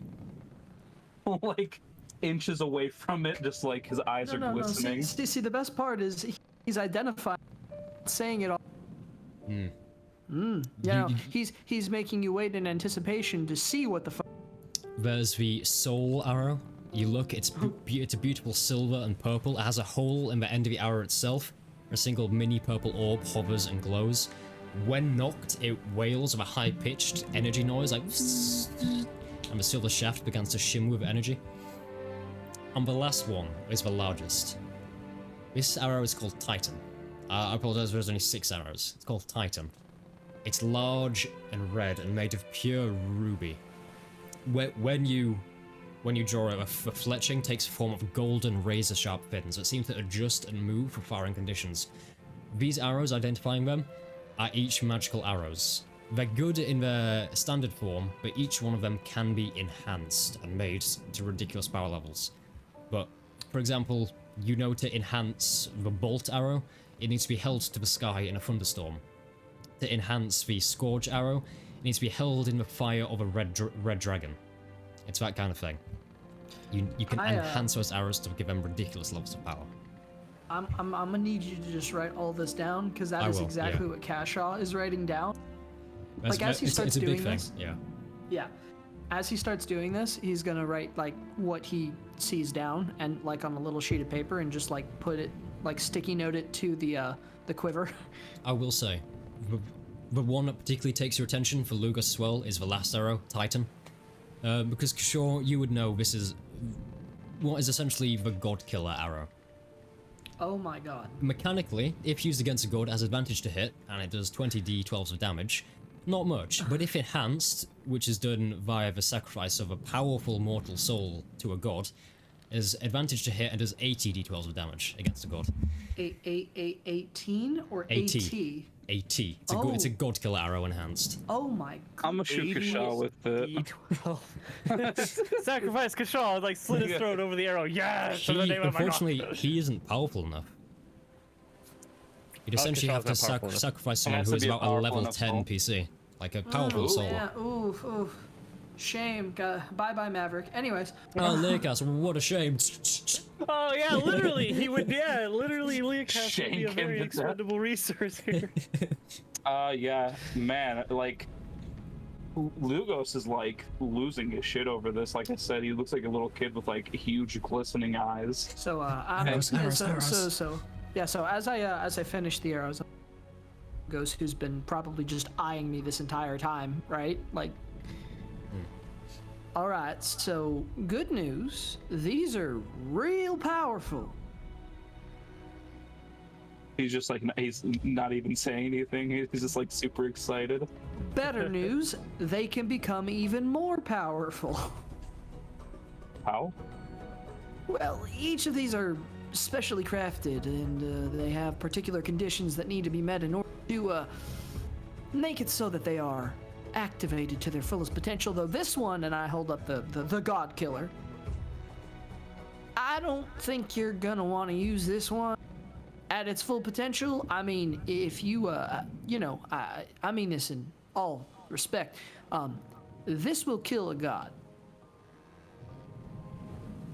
Was he serious or something? Ain't Yes. nothing like a little arrow like that can kill No, a no, dog. no, no, no, no, no, no, no, no. If this is drenched in the blood of a sacrifice of a powerful, it has the potential to kill a god. I am not joking. I am astonished that they had this in their little den. Terrified, really. What kind of conditions do the others have to meet? Do they I also have to be explain, bathed yeah. in the blood? No, some of these are actually pretty okay. This one's just kind of fucking insane, really. I'll make sure I keep that one wrapped up. This one's got to be bathed in dragon fire. Shame, we might have been able to do that one earlier. This one, this one's got to, be struck by lightning. And I just go down the entire list of what they do, and I give the whole list over to him. Oh, and the bow? That's unicorn hair. Right. Don't break it. Yeah. Don't. For Replace. the one that has to be struck by lightning, can you maybe just like shoot a little bit of electricity at it? One of your little no, fancy it's- magic spells? No, it's got to be pure lightning from the sky. So, if possible, if you have the shoot it up into the sky during a lightning storm and it comes down like the wrath of God itself, then you will have successfully used it accordingly. Question, out of character. Yep. Because these are all magical arrows, I kind of look. These won't break, will they? You think they're only probably one not use. by- You can retrieve these, can't you? But when you retrieve them, they lose their magic, but just standard arrows. They're just essentially makes sense. one time use magical only. arrows. Yeah. So that's the other part of this, Lugos. These are one-shot kind of deals. Don't miss. It makes sense, right? Yeah, it certainly makes sense. I mean, they'll still work as arrows if you pick them up again. They just won't work like they did. Right. I'll make sure that I save the money for the most dire situations. All right. Well, Lugos, I will ask, are there any of those that particularly kind of take your fancy at the moment where you'd like to know how they're enhanced? Yeah, all of them, first of Yeah. all. I was about to Okay. say. First one, hell to the sky in a thunderstorm. Second one, when shattered Can with you a write this down and Oh, send it yeah, to me? after the session I'll send it all. But the second yeah, one, alright. enhanced when shattered with a hammer of stars and reforged in a cast of magma. Third one, enhanced when touched to Right. the edge of the stratosphere. Oh wait, the edge of the I could do that one. I could fly and just go up with The it. next one is enhanced when held in the fire of a red dragon, an ancient red dragon. Oh my God. Fifth one, enhanced by being submerged in the Sea of Souls for 8 minutes. And Titan is enhanced by the sacrifice of a powerful mortal soul. But it's Honestly, I'll worthwhile have to take enhancing that one them. to the Sea of Souls. I'm sure he'll be there one day. Yeah, but power essentially, normal it's here, but if you enhance it, it's like there. So Right. if you can, it's worth enhancing it. I don't tell Joy about the crystal just yet. Again, I leave that off to the side, but I look at her and I give her saying to talk about what this crystal does in a minute. Next, I look at the shield. What does it do? Roll a history check for me. Oh shit! Wait, I'm identifying, but all right. You may just well recognize the shield, and you will actually get advantage as well, because this is something you have a higher chance of knowing. Oh shit! Gotta love lore bards. You're a story I'm person. glaring at you a little bit with a really confused look on my face. It's like, nice gem. I'm just gonna put this over here. Next thing, please.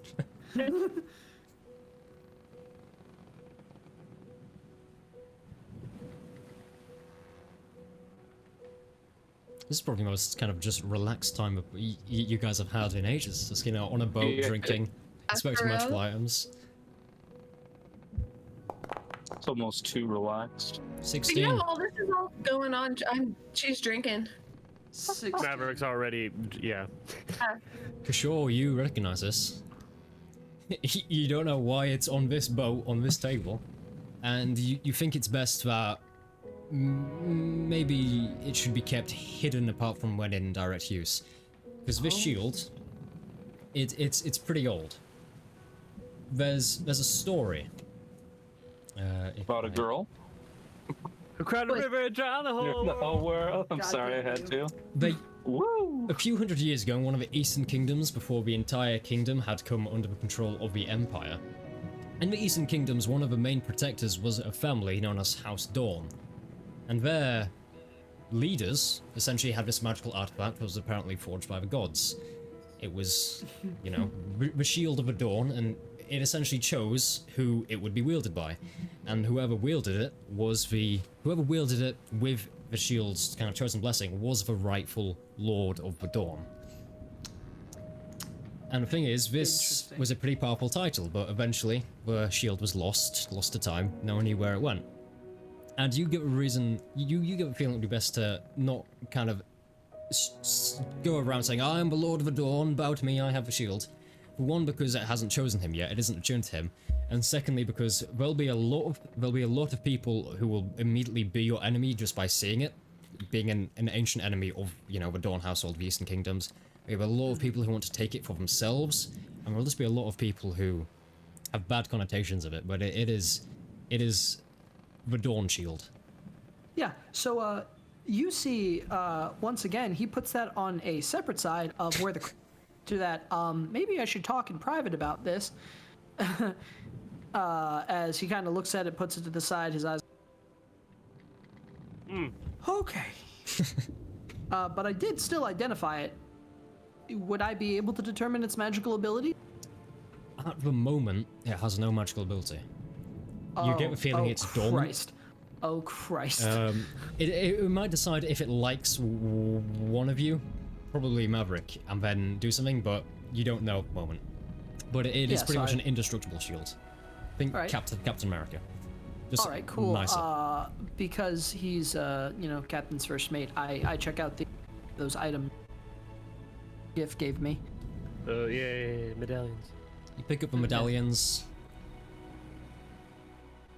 They're very battered, very old, a few of them rusted. It's just general medals from throughout time, throughout different armies.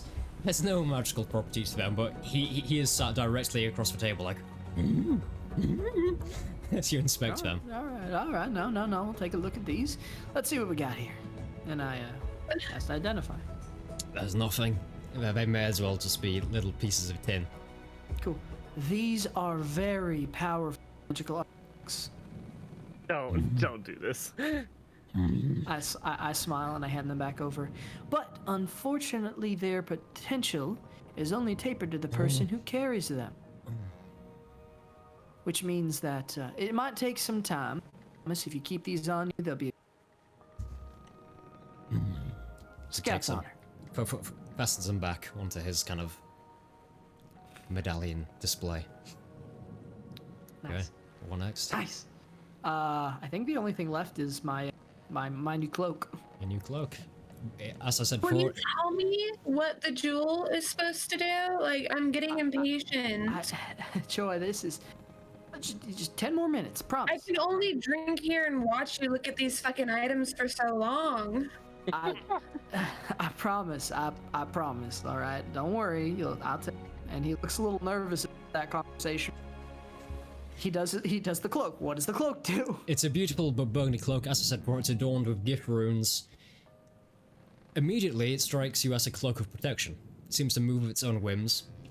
But you notice there's a gem in the center, which is used to seal it across. It's a beautiful white gem.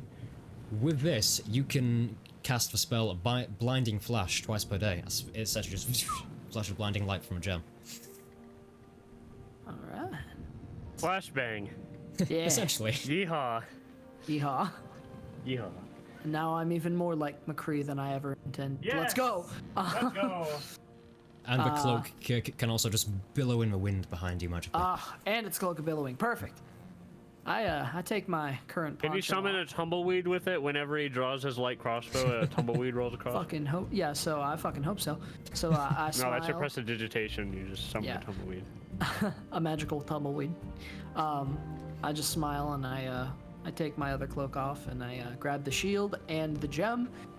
All right. So these two, Maverick. These are private conversations that I'm gonna have to have with both of you since you both grabbed each of these individually. How does Kashaw feel about holding the shield? Does he feel anything? It's real heavy. Actually, I will say it's really lightweight. It's It's surprisingly lightweight. It you looks see, you heavy. see, yeah, you see Yeah. Kashaw lift up with his scrawny little noodle arms with a +1 strength. Just hold it like it's nothing. So Yeah. here's what we're gonna do. I'm gonna put this on this table over here, and Joy, if you wouldn't mind, I will tell you what this gem does over there, and then once we're done, I'll go over to you, Maverick, and just don't touch that just quite yet, okay? Already like holding it. Oh. All right. Set it down. You know what? You just get a feel for it, and we'll see if you still want to hold on to it after I. So, Joy! And I walk over to a table away from other people as I sit down and put the crystal on the table. As you do this, there's a tapper at your shoulder. You turn and see Zilrona just there. I'm aware you're about to have a date, but can you just identify one more thing for me? Spell Can slot I- cast it. Just Yeah, fuck it. I just identify. She Cast it. rolls her right sleeve up, and just kind of here on her arm, there's a single tattoo. She kind of holds her arm up here. Okay.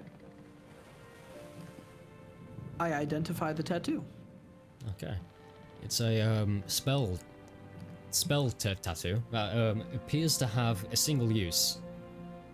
And the spell it contains is somewhat odd, but it's true polymorph. Huh.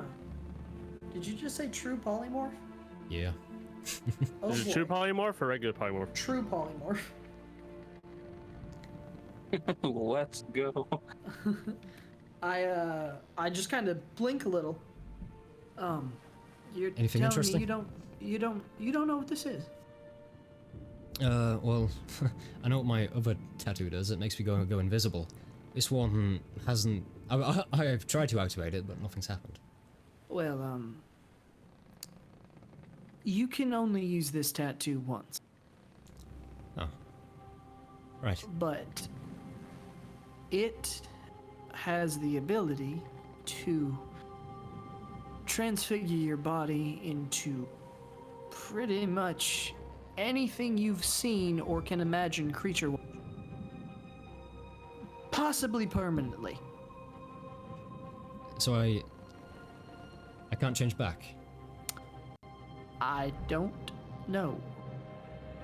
I've heard of polymorphic skills and magic.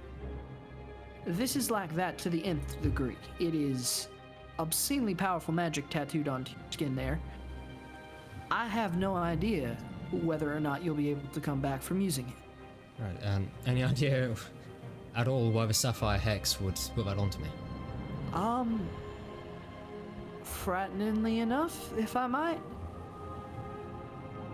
Well, I've got two theories. One theory is to turn you into something that they want, which is terrifying, and I don't mean to scare you.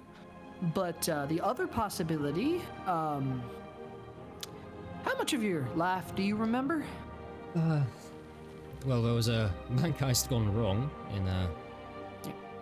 yeah. And then Sapphire Hex bailed us out, me and Atfia. And from there we did trades with them, worked our way up, and eventually we became agents, shipped out to Coldport to go and help. Right, so the other possibility that I see is that you might. This might be the sigil to turn you back into what you might have been if you were something before this.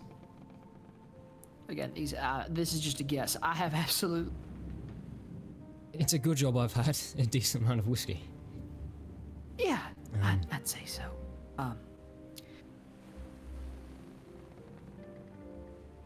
Right. I'm I'm sorry. gonna talk to Atfia. Enjoy your lunch or whatever. Thank you. Yeah. Okay.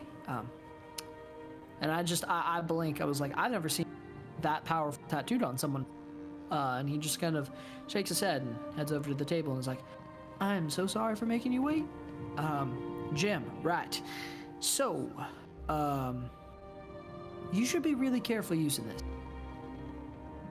If you use this at all. Okay. This is a capturing gem, a soul gem. If you use this, it will capture the soul of anyone you press it inside of it for eternity. Can I use it on more than one person? I don't know.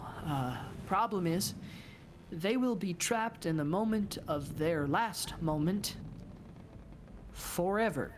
So if you brutally killed someone and then you touch this gem to them, they will be stuck in that state of brutal torture until they can get out or probably can't. And why couldn't you say that in front of the others exactly? Because I can imagine that you would want to use this, and I'm trying to tell you, you shouldn't.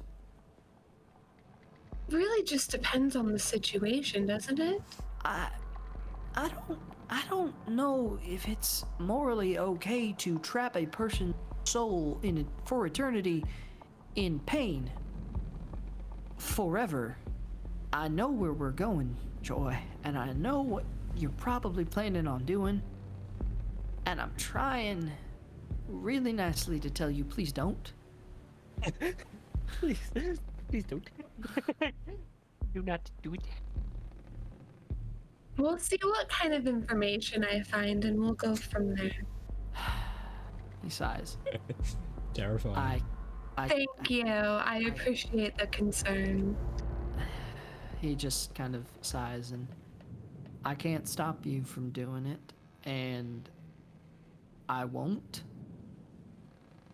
This is your story to tell, and I'm not gonna alter it in any. I just want you to know that I think, personally, you don't have to give in to hatred.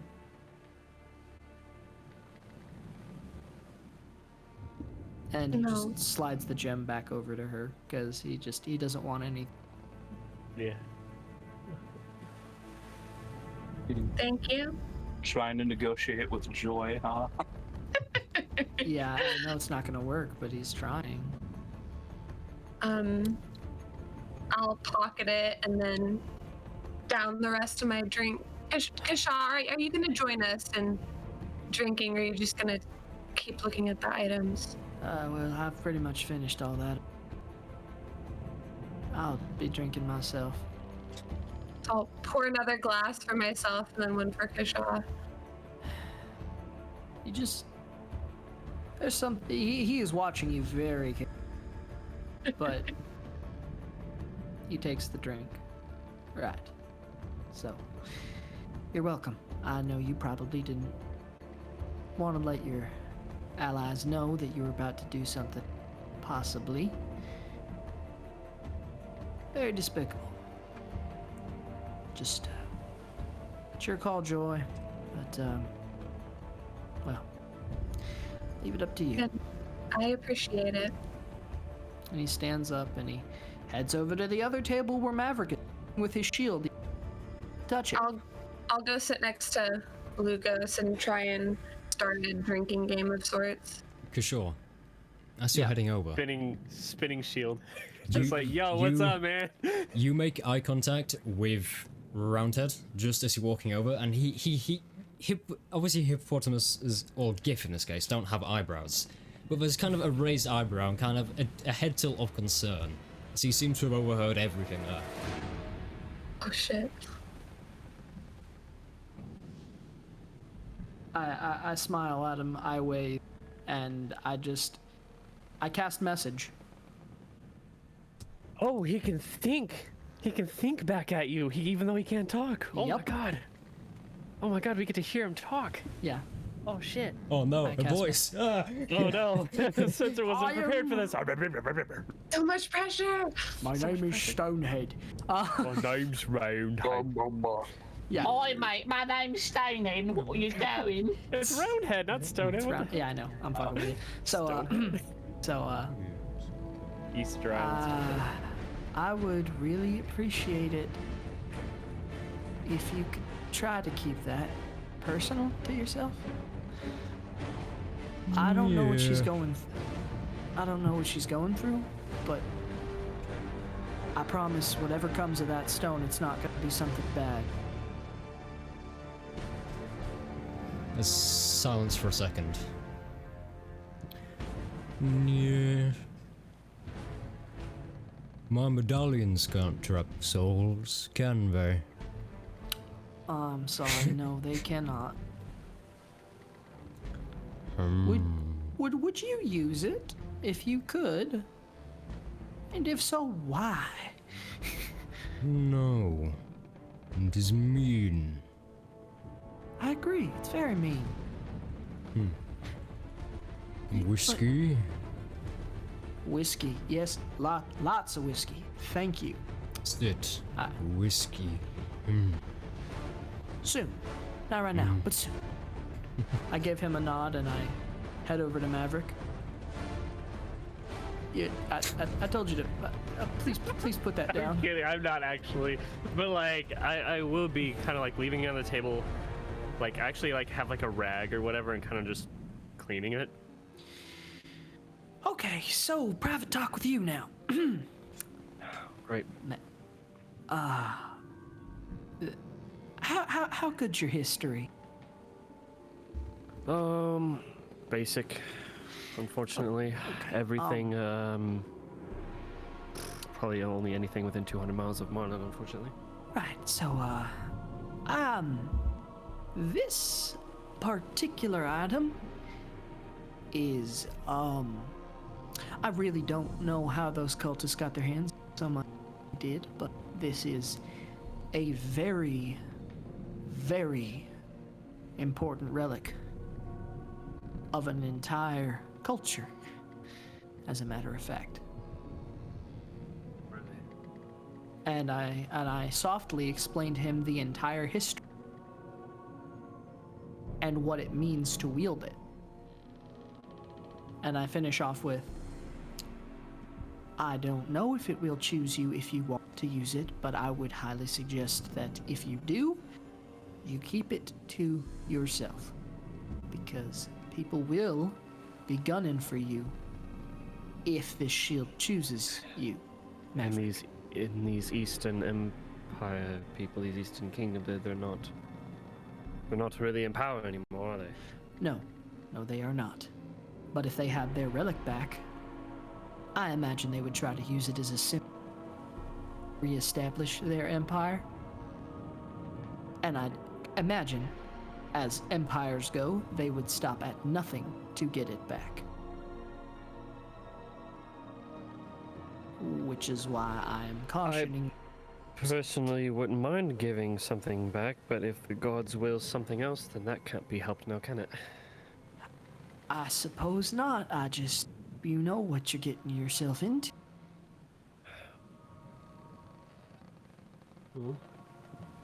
I will also say, Kishore, you know the Dawn family, which is where this comes from, is now extinct. They were all killed.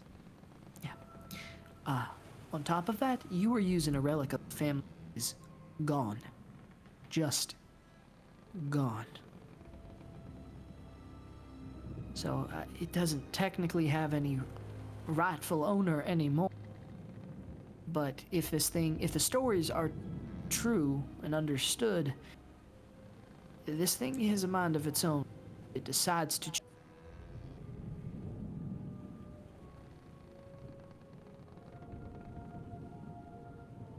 So I'm now tasked with defending a dead family's relic from successors of their former enemies. Only if you want to be. Just as much we could throw it in the ocean and know. That's your call. On one hand, I would agree with you 100%. Let it be buried to the lost to sea, but you know Daemar the Molten. If he can get something that everyone thought was lost at sea, so could somebody else. It won't stay lost forever. That's very fair. I mean, maybe Daemar was the reason it was lost at sea to begin with. Fuck you, I had this private conversation for a reason. I'm at the table with Maverick. I pointed at a separate table for a reason. Oh, whoops. Never Not mind. targets. It's all good. So,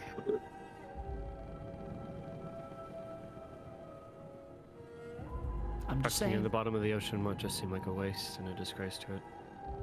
Yes, it would, and I myself, to see something of such be lost, I genuinely do. But if people already thought it was lost, then no one gets hurt by it anymore.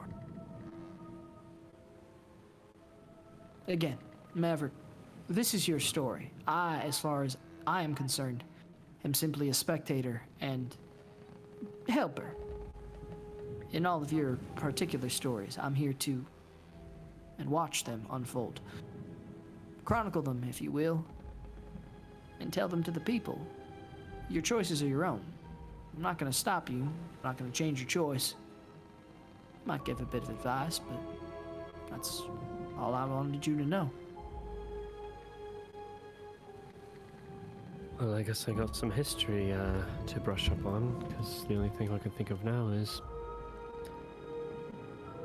ask the gods themselves who made it what I should do with it. Until then, no one knows about it. And I'll hold on to it for now. All right. I stand up, and I walk over to the table, and I back as sure, a lot of alcohol. Yep. Okay, so with that, shall I assume you go about your night, or is there anything specifically more you want to say, do before the morning? as Oh, well? damn, Zelrona left, didn't she? Unfortunate. Damn. No, Damn. she's still there. She was Does she look off at all now? Oh. You assume she went to talk to Adfir, but now she's back, and she seems to be in a drinking game with Roundhead. Obviously, spectacularly. Oh, hell yeah, losing. I'll join Yeah. this. Is No, Roundhead just absolutely drinking everyone under the table? Roundhead has like 2 full bottles of whiskey, and he's just it's just going down. I'll sit next. I'll pull up a chair, sit next to Zerona, and be like, "Can't have you, Roundhead, winning all these games, huh?" Yeah. So I take it you're joining in. Yeah. Yeah, it's been a Well, week. Roundhead has a weird obsession, so we've made a bit of a game. Have you ever seen one of these? Called a 20-sided die. I've only seen the 6 and the 8-sided ones of those. So what's the deal?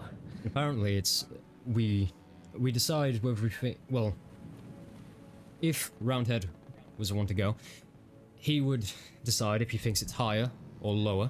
I would roll it, and if it is higher or lower than the number rolled, depending on what he said. If he was right, he doesn't drink and I drink. If he was wrong, he drinks. Alright. Zerona, let's go around. I'll roll first. Me and you, right? Okay. Yeah. I'll roll. What do you think? Higher or lower? Lower. Unfortunately, it's higher. I guess you have to drink. Right. She takes a shot of whiskey. Right. I roll the die over to her. Your turn. I pick 12. I roll Alright. lower. Oh. Low. There it is. 8. Fair enough. Some of Roundhead's drink. luck is rubbing off on me then, huh? And I just put a raise a glass to our gift friend. Hey. He just goes, Alright. Roundhead, this one's for you. High, low. He kind of tilts his head.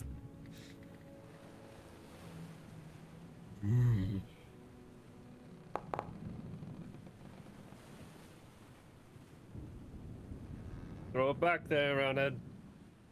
You notice he doesn't have a shot of whiskey, he has like a full whiskey glass, and he just...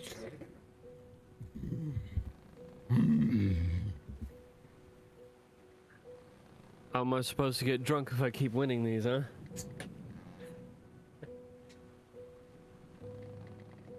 Zilrona kind of turns. I have an idea. Have you heard of a drinking song? Heard a few. Right, my memory's a little bit foggy. I don't know if your bard can help with this. It goes, we like to drink with your name because, I forget the rest, but it says, because when we drink with your name, they get it down in 8. When you count down, and you obviously have to down a drink by the time it gets to 0. Kishore, do you know the rest of it? Oh, actually, that's based off of, I think it was song. Do I know the rest of what? I'm sorry. It's a song that goes, we like to drink with because something, and when we drink with name, they get it down in 8, and when you count down. That's such Second a British sentence. song. That's so British. So Lorna It's a is pub British. song. Yeah. Yeah, Pub song. we like to drink with Kasha because Kasha is our mate, and when we drink with Oh, Kasha, yeah. he finishes in 8, 7, Yeah, 6, 5, yeah. 4, 3, 2, 1. I think When we that is drink cash- yeah. that is actually it. Yeah. Yeah. Because So, he is uh, our It mate, or took she a is our second. mate. It's like, oh, yeah. this is a real thing, yeah. Yeah, so I sigh and I say fuck it. I shoot another shot of whiskey and start playing. She hands you. It is essentially a full pint of alcohol. It looks Hey. like ale. Right. So we do that. When we get to 8, you start drinking. You finish it. All right. You see us Roundhead is kind of staring at you, and you see he looks like he's going to try and participate. And he begins and he goes, and he kind of begins to slam his fists on the table, causing the entire thing to bounce up and down. he has to stop because drinks are flying everywhere. And Laura turns and she goes, right, you set? Okay. On your mark. Get set. We like to drink with Kashor, because Kashor is our mate. And when we drink with Kashor, you get it down in 8, 7, 6. Make a constitution check with me. It's gonna be DC 12.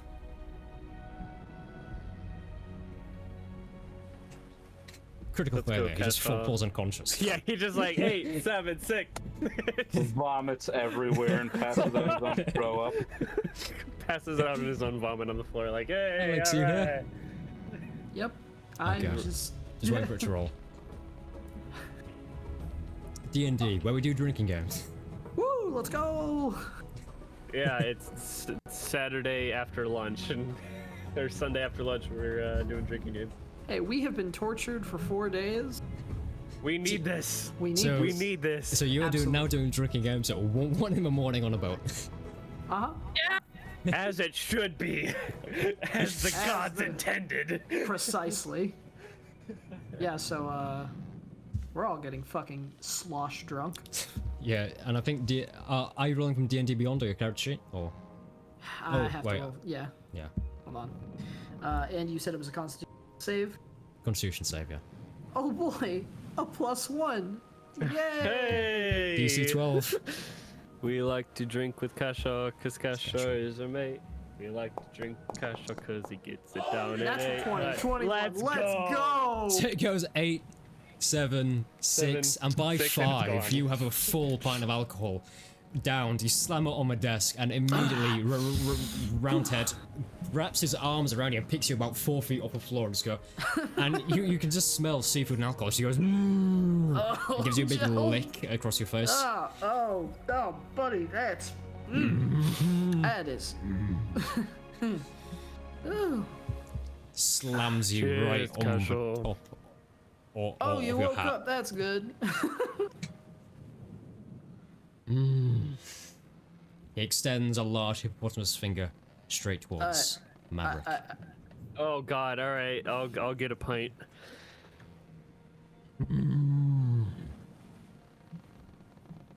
Is it still on account of turns? Oh, well done, Bard. I wasn't quite expecting that. You know, I was thinking you might be able to half. It's been a long week. He's on adrenaline right now still. It's a long week. Right, do you have your guitar on you so you can actually lead the song? So your friends can Yes, ma'am. Yes, ma'am. engage And, in this rampant alcoholism by the looks of it. Yep. Yep. And I start play again. Okay. Maverick, are you all set? Yep. Yep. Okay. 8 seconds is all you get. And again, song picks up. Understood. Cutting words, I make him fail. You would. I wouldn't, but As part of you would. You thought Okay. about it. So, the song counts down again. We'd like to drink with Maverick because Maverick is our mate. And when you drink with Maverick, he gets it down in 8. Make me a con save. 11. 1. Barely Or failed. 8, 7, 6, 5, 4, 3, 2, 1, and just as for 1 has gone, maybe about half a second after, you slam it down, kind of this ale drifting down your face. As you're sputtering and coughing. That was a bit to go in one go. Probably should have taken a breath first. Oh, oh, you're fine. You're fine. oh yeah. Right, who's next one?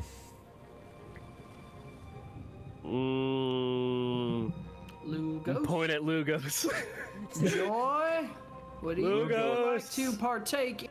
Lugos has his like legs kicked up on a table. And he's like leaning back in a chair. And he's just kind of like spectating you guys. Like, oh me. Get over here. Are you Get not over really here, one? friend. Are you not one much for drinking like this? I think I'll just have a quiet one.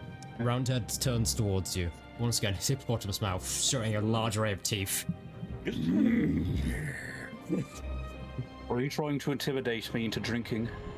He is going to try and intimidate you. I need you to make a wisdom save, sorry. Oh, come on. He cast fear at 5th level. Oh my god. 19. Okay, let's see what he gets. He will get advantage. That's going to be a 26 and a... It's 10, so 26. Well, that's a good Lugos- advantage. Yes, as a GIF, he is wildly intimidating when he wants to be. Yeah. Most dangerous animal on the planet, Optimus. You can crush a human skull. Easily. I know Just you really one, wouldn't. Lugos. Just one. All Then you right, can go back to fine. that Yeah, right. I know you. I pointed at the hippo. I pointed. I'm like, I know that you wouldn't really do anything though. I know you wouldn't, and I'm totally not doing this because you're scary. All right, I'm doing this because my friends want me to, and you do not scare me. I promise. Okay, And I go over there. okay, Lugos, I believe you. Right. Thanks, I guess. Do you want ale or beer or cider?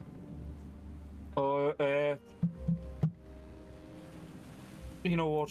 I think cider will be fine. Right? Of course, light alcohol to be expected. There you go. As it up. Who said that? Here's a point. Says Zil, that? rather. What, do you think I can't handle anything else? All right. Fine. Make it whiskey. I can handle whiskey. it better than you, Pint of Forrester. whiskey, let's go. Shit. That'll be a higher DC, by the way. Like I had to- Yeah, like DC 16. And in case you missed that, as you said that, Zilrona did respond to you. She said, I could handle it much better than you, Forrester. Well, how about a challenge, eh? Okay. Each of us take a pint of whiskey, see who else can get it out faster. Shit. Oh Right. shit. Let's make it half a point. Just be safe. Oh, feel a little scared, are we, eh? All right. I just care Oh, about fine. my stomach I and my liver. I smile. Oh, I, you're right. I look at Maverick. He's fucking idiots. A slender-framed elf. Of course, you couldn't handle nothing stronger than a half pint. Zilrona retrieves kind of your classic tricorn pirate hat from the waist of Roundhead, puts it on kind of scruffily. I'm in character now. All right. Well, I'm going to tell you that I am not much of a drinker. I usually have a quiet glass, so Ah, I could tell. I'm Anyway, about to get wildly fucked up, most likely. It beats you turning into that weird, hairy werewolf form. No, I don't know what you're talking about. I think you're seeing things. I just happen to be really hairy. I pull down my chest. I pull down my shirt and I scratch my hairy chest. You call that hairy? Right. All right. Okay, both of you. Half a pint. Let's go. First one down. Okay. Alright. Contest. I start strumming. Let's go. We like to drink with Lugo Serrano because they are our mates. We like to drink with the mates Ooh. because they get an 8, Ooh. 7. Okay. You both begin to down it. At first, it looks like Zilrona is in the lead, but then about halfway through, she stops. She kind of, a tiny bit of whiskey goes across the tail, and she just goes, no. And begins to choke. Lugos, I assume you soldier on, and you down the entire half pint of whiskey. As you finish, you see Zilrona has stopped off through. She's kind of holding a pirate hat, sputtering whiskey. Oh, when did that get so sour? Oh. Lugos, I need you to make a con save. Another one. I got 17. Another one, one? sorry. Yeah. Another one. As That it was for the sits in your speed of your drink. I'm gonna Also- vomit everywhere. A hydrate has been 17 redeemed. again? 17 again. Unfortunately, you're now going to be poisoned and drunk. As the whiskey goes down into your stomach and everything goes a little bit wibbly wobbly, which, suffice to say, when you're already on a boat, everything's a bit more wibbly wobbly. You're happy Would you... being drunk on a boat be better or worse? It'd be better, I think. I think it would kind of just make it worse because you're naturally swaying as well. Right. Maybe I'm Probably be a swaying lot into more the way fun, the though. ship. Yeah, it'd be a lot more fun. I'm like leaning into the way the ship sways. Though. Ooh. Well, I have to hand it to you. Wow. Oh, that was a little, a little sour of a whiskey. Oh, you where's? Are you okay? Oh, you fucking drunk, dear. All right, there's a difference. Yeah, but there's drunk and then there's kind of comatose, and I really do fear you're straying more into comatose. Ah, I'm not feeling too great on the You're- stomach. I'm you're gonna gonna be be fine. completely honest. go lay in a hammock. You Ra- go lay in a hammock. Roundhead, do you want to carry him to bed? Roundhead kind of comes. You don't have to carry me. I'll be fine. All right. He picks you up straight over his shoulder. Put me down. Actually, no, I Put take it me back. down. He doesn't pick you up over his shoulder. He picks you up kind of like this, you know, Bridal kind of has it style? lift in front of you, kind of nurturing you against his chest. Oh, it smells terrible. No, put me down. I'm not a princess. You. As he I'm not a carries you fucking down, princess. and he under his breath, he just kind of goes. I absolutely start picking I don't want to go to sleep yet, Roundhead. I don't want to go to bed. I, It's me. He I lays you start- in your hammock, yeah. I play Rockabye Baby on my guitar. If are me and Roundhead alone? You're kind of being carried out of the room. You're not quite alone yet. Okay. When we're alone, I'm gonna like put my hand on his shoulder. Like, Roundhead, tell me, you can definitely speak common, can't you? I know you can. I know you're past grunting and all that. You can speak it, can't you? Go and say something for me. I know you can speak common. Man, I know. I know you can talk, all right? Go on, say something. roll a charisma save for me. I won't tell the Cast others. banishment. Roll a charisma Seven. save. 7. Your eyes don't match up with what you hear. Your eyes see his own eyes get a bit sad and kind of a bit distant, but your ears hear, yeah, of course I can speak. I've been speaking all along. Oh, you see, I fucking know you could. He's going around and they're always grunting and like sighing and shit. I know that you can fucking speak actual common. It'll be so much better, right? Why didn't you talk to us a little bit, huh? The voice in your head returns. Yeah, well, you know, I'm actually from the Feywild. Came here on a gap year before I get back to university. Yeah. You know? came from the Feywild. That's Yeah. University. University. And at this point, he's just laying you down in your hammock, and the actual Roundhead, who hasn't been saying this, is just kind of, actually kind of just talking, like, oh, university. He's kind of sets you down in the hammock. Kind of puts a large hand on your chest and kind of. He gives you a tap and makes you drink some water and then closes the door. Set some ibuprofen out for the morning. Here's some Yeah. ibuprofen. He forces some bread into your mouth. All right. Make sure he's laying on his Yes. side. So by my count, There's that is Maverick. That is Hippo. everybody Joy. hydrate. Everybody hydrate, by the way. Everyone Oh, hydrate. okay, Yeah. cool. Panda. Right. Joy, you're the last one to not do this game. It's your turn. Pick your poison. Sure, just some ale for me, I guess. All right, pot ale coming up. Pour that out. Hand it over. So I start drunk strumming as we all barge in.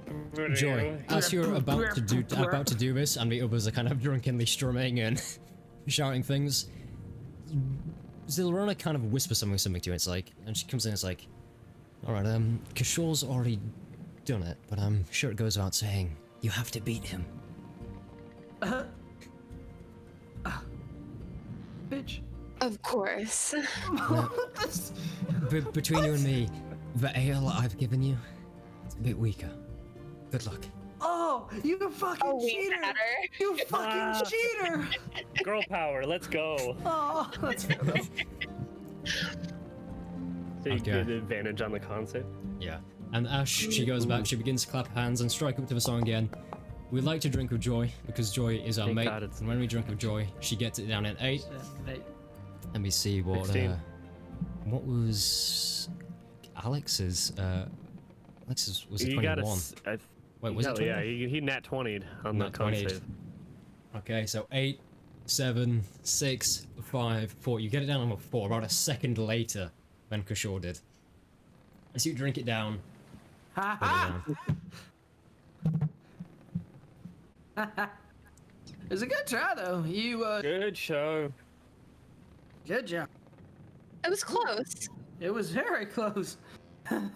Oh, his boat's rocky. Ooh. All right, Kishore, see if you can outdrink Roundhead. No.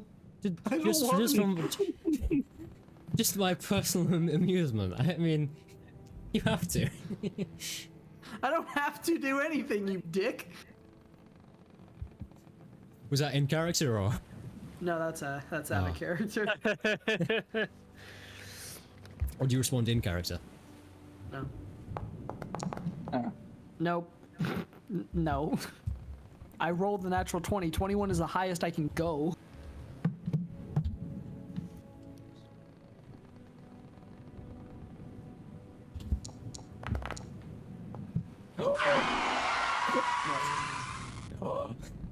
What? Well, Roundhead. As sure, you face Roundhead, you both begin to drink down. Roundhead critically fails, getting a 10. I'm So, God. even with his I am a even god. if his +9 is lower than you. Kishore, you begin a bit later, but the goal here is 2 pints of alcohol. You begin to drink both down. Roundhead gets his down quicker and seems victorious for a second. Then you see his eyes glaze a tiny bit. Oh no. No, please. No, please. No. He slumps down to the side of a heavy onto the floor. I see you just begins to go. Oh, I win. Oh shit. Well, Let it be Impressive. known that today is the day that Lucas Carlisle won 2 times today. Woo!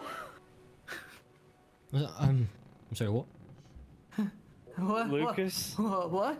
Did you just call yourself Lucas? What? No, my name's Cash. Who told you that? You did. Just a second Spencer. ago. No. Real quick, Spencer. Yeah. Could Lugos have climbed out of his hammock? And just reappear shambling in. just crawl back. Yeah, because like I don't know if you ever put a drunk person to sleep, but Yeah, a it, crawler. it depends. Sometimes they don't want Lugos is to a go to crawler. sleep. Yeah. I'll say yes as long as you admit on the terms that you crawl back in on all fours. Yes. I crawl back in on all fours like I'm an animal. Yes. Listen, I don't know what you heard. My name's Cashaw.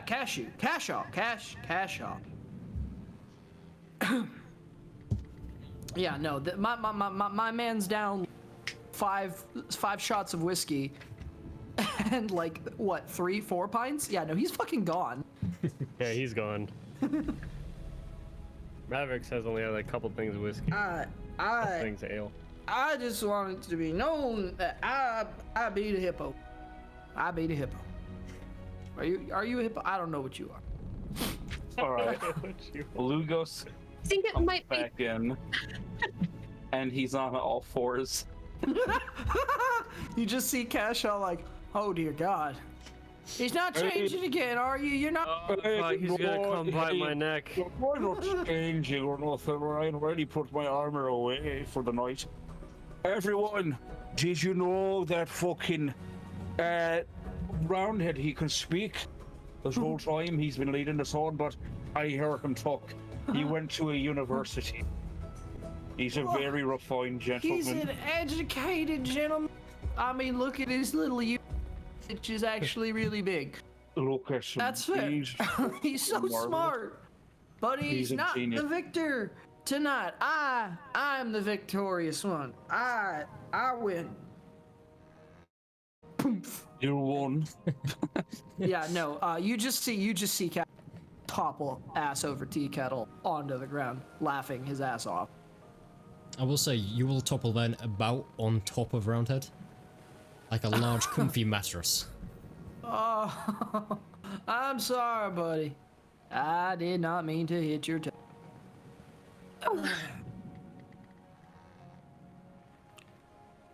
It's very comfy though.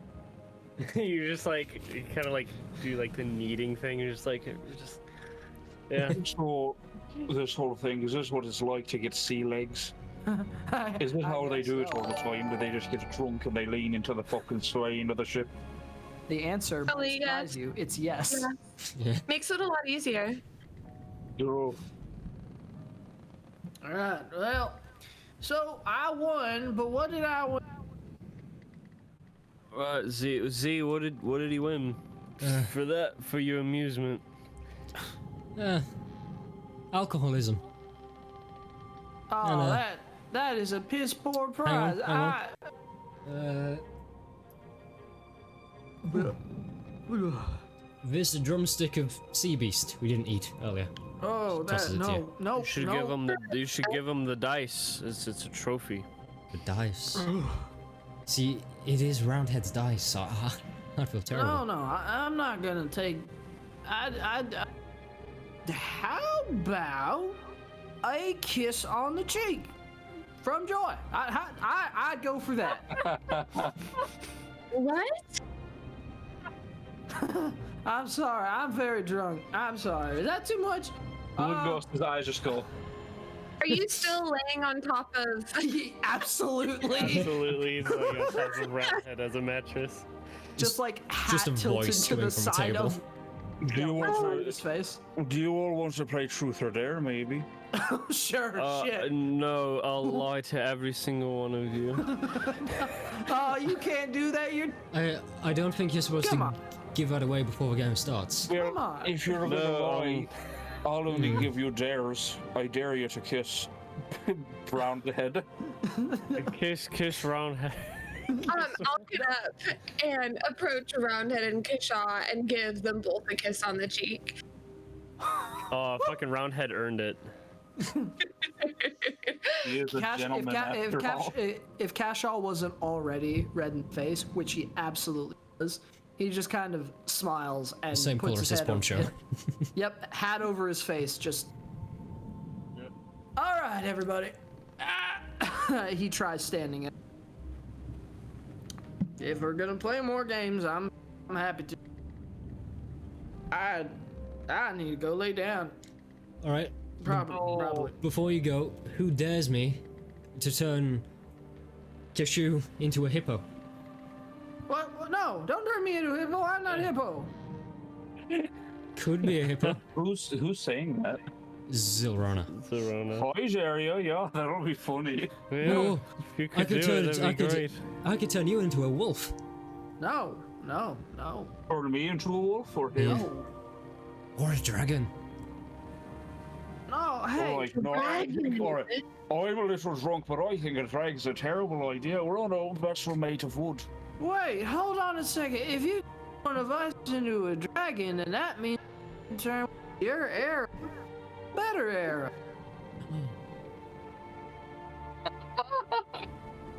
I like that idea. Never mind that we're on a boat made out of wood. Oh, okay. How about a dolphin? Would one of you like to be a dolphin? What? And suffocate? Just flopping about on the deck. Oh no, you killed Flipper. All You right. turn me into a normal person. Lugos, there isn't enough magic in this to turn you into a person. Oh, piss off. You fucking jungle man. You are Yeah. 100% animal. You are not a man. No, I'm not an animal. I tried my best, right? Just try my best. That's sad. You see, you say that, but you are currently on all fours. I stand up. Maybe a dexterity check. Oh, right. God. That's Yeah, right. checker save. Of course I forgot. Is it a check or a save? I'll say save, DC 12. Okay. Okay, yeah. What were you Yeah. trying to say, Joy? You make Oh, it, I was stand up. gonna walk over to Lugos and just kind of pat him on the head while he was still on all fours. I like right there side. No! I'm not a beast. Why don't you scratch it? Why don't you scratch him behind the ears and see how I feel? I want to. When he's standing up, I'll go over and I'll scratch Lugos behind the ears. Oh. Scratch him behind the other gosh. ear. Oh, Yeah. see now, that's just being mean to the man. I thought he wasn't a man. He's an animal. I'm not. Shit. I guess you're right. I ain't arguing with you, Joy.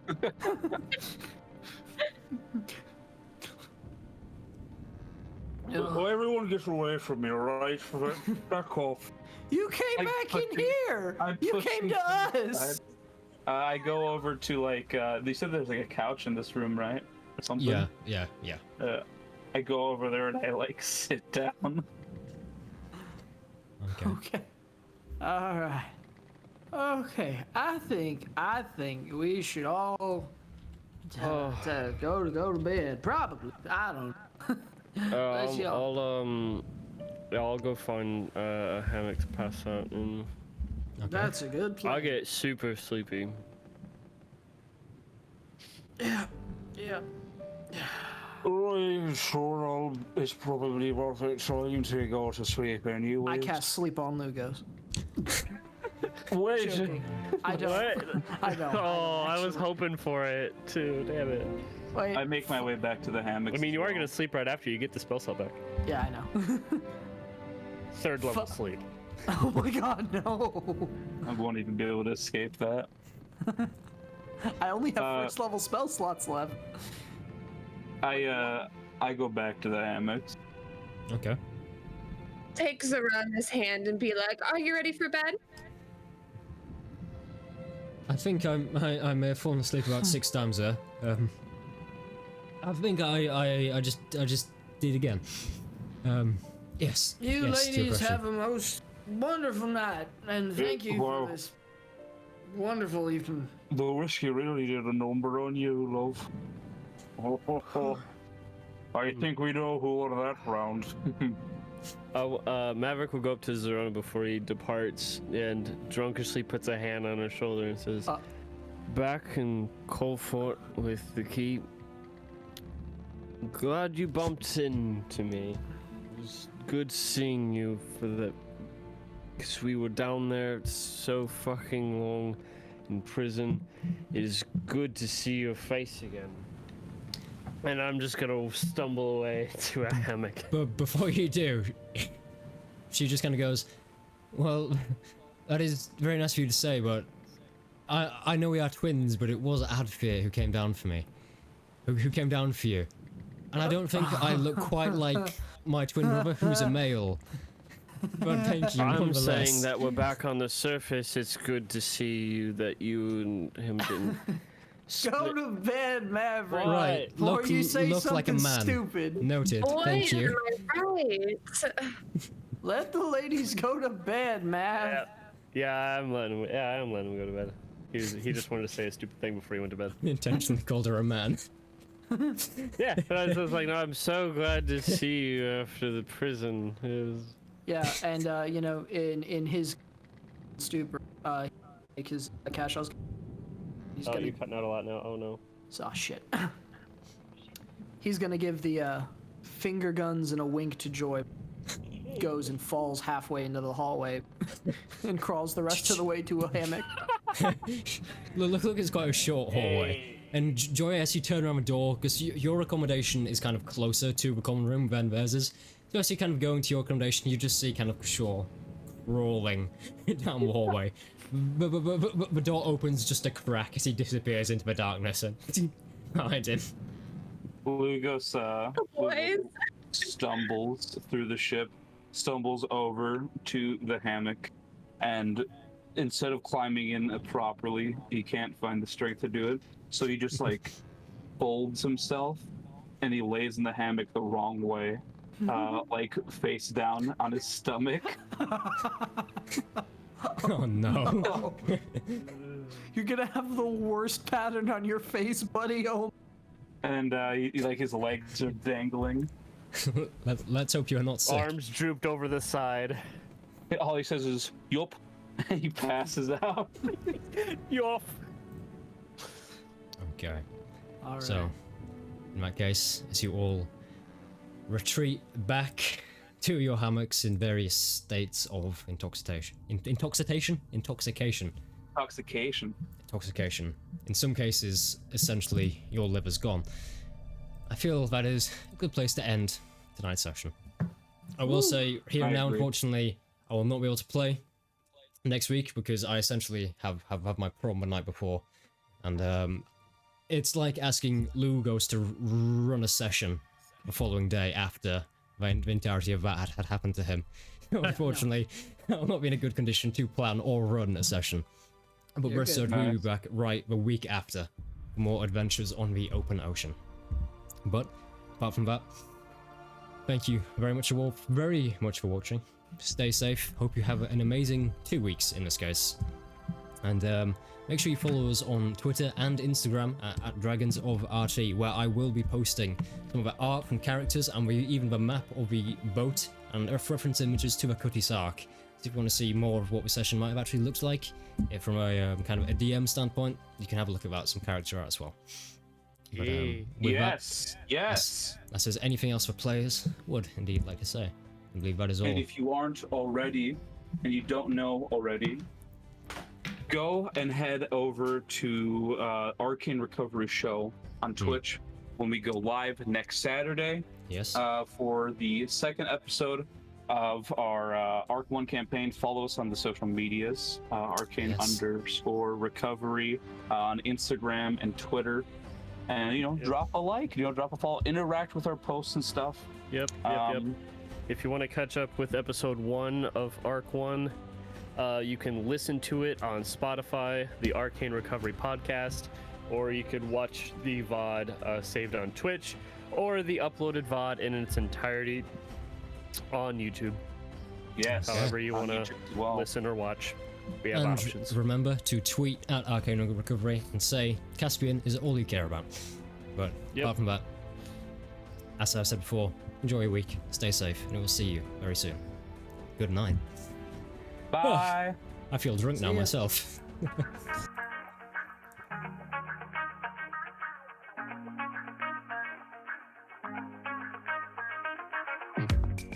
Have the strangest feeling, don't know what to believe in. Cause every time you touch me, I can't control my body. Oh, baby, you are on my mind. All I think about, and I don't wanna stop. I don't wanna stop. Could you come closer to me? I just can't resist you. I'm giving up. I'm giving up. I am stuck in a dreaming. I can't help what I'm feeling. I don't know if I'm breathing when you are with me. My heart is beating. I am stuck in a dreaming. I can't help what I'm feeling. I don't know if I'm breathing when you are with me. My heart is beating. I'm giving up. I'm giving up. Getting into you. I'm giving up. I'm giving up. Getting into you. I'm giving up. I'm giving up. Getting into you. I'm giving up. I'm giving up. Getting into you. It's like we're in a movie. I don't know how you do it. I look into your eyes and everything is different. Baby, you are on my mind. All I think about, and I don't wanna stop. I don't wanna stop. Could you come closer to me? I just can't resist you. I'm giving up. I'm giving up. I am stuck in a dreaming. I can't help what I'm feeling. I don't know if I'm breathing when you are with me. My heart is beating. I am stuck in a dreaming. I can't help what I'm feeling. I don't know if I'm breathing when you are with me. My heart is beating. I'm giving up. I'm giving up. Getting into you. I'm giving up. I'm giving up. Getting into you. I'm giving up. I'm giving up. Getting into you. I'm giving up. I'm giving up. Getting into you.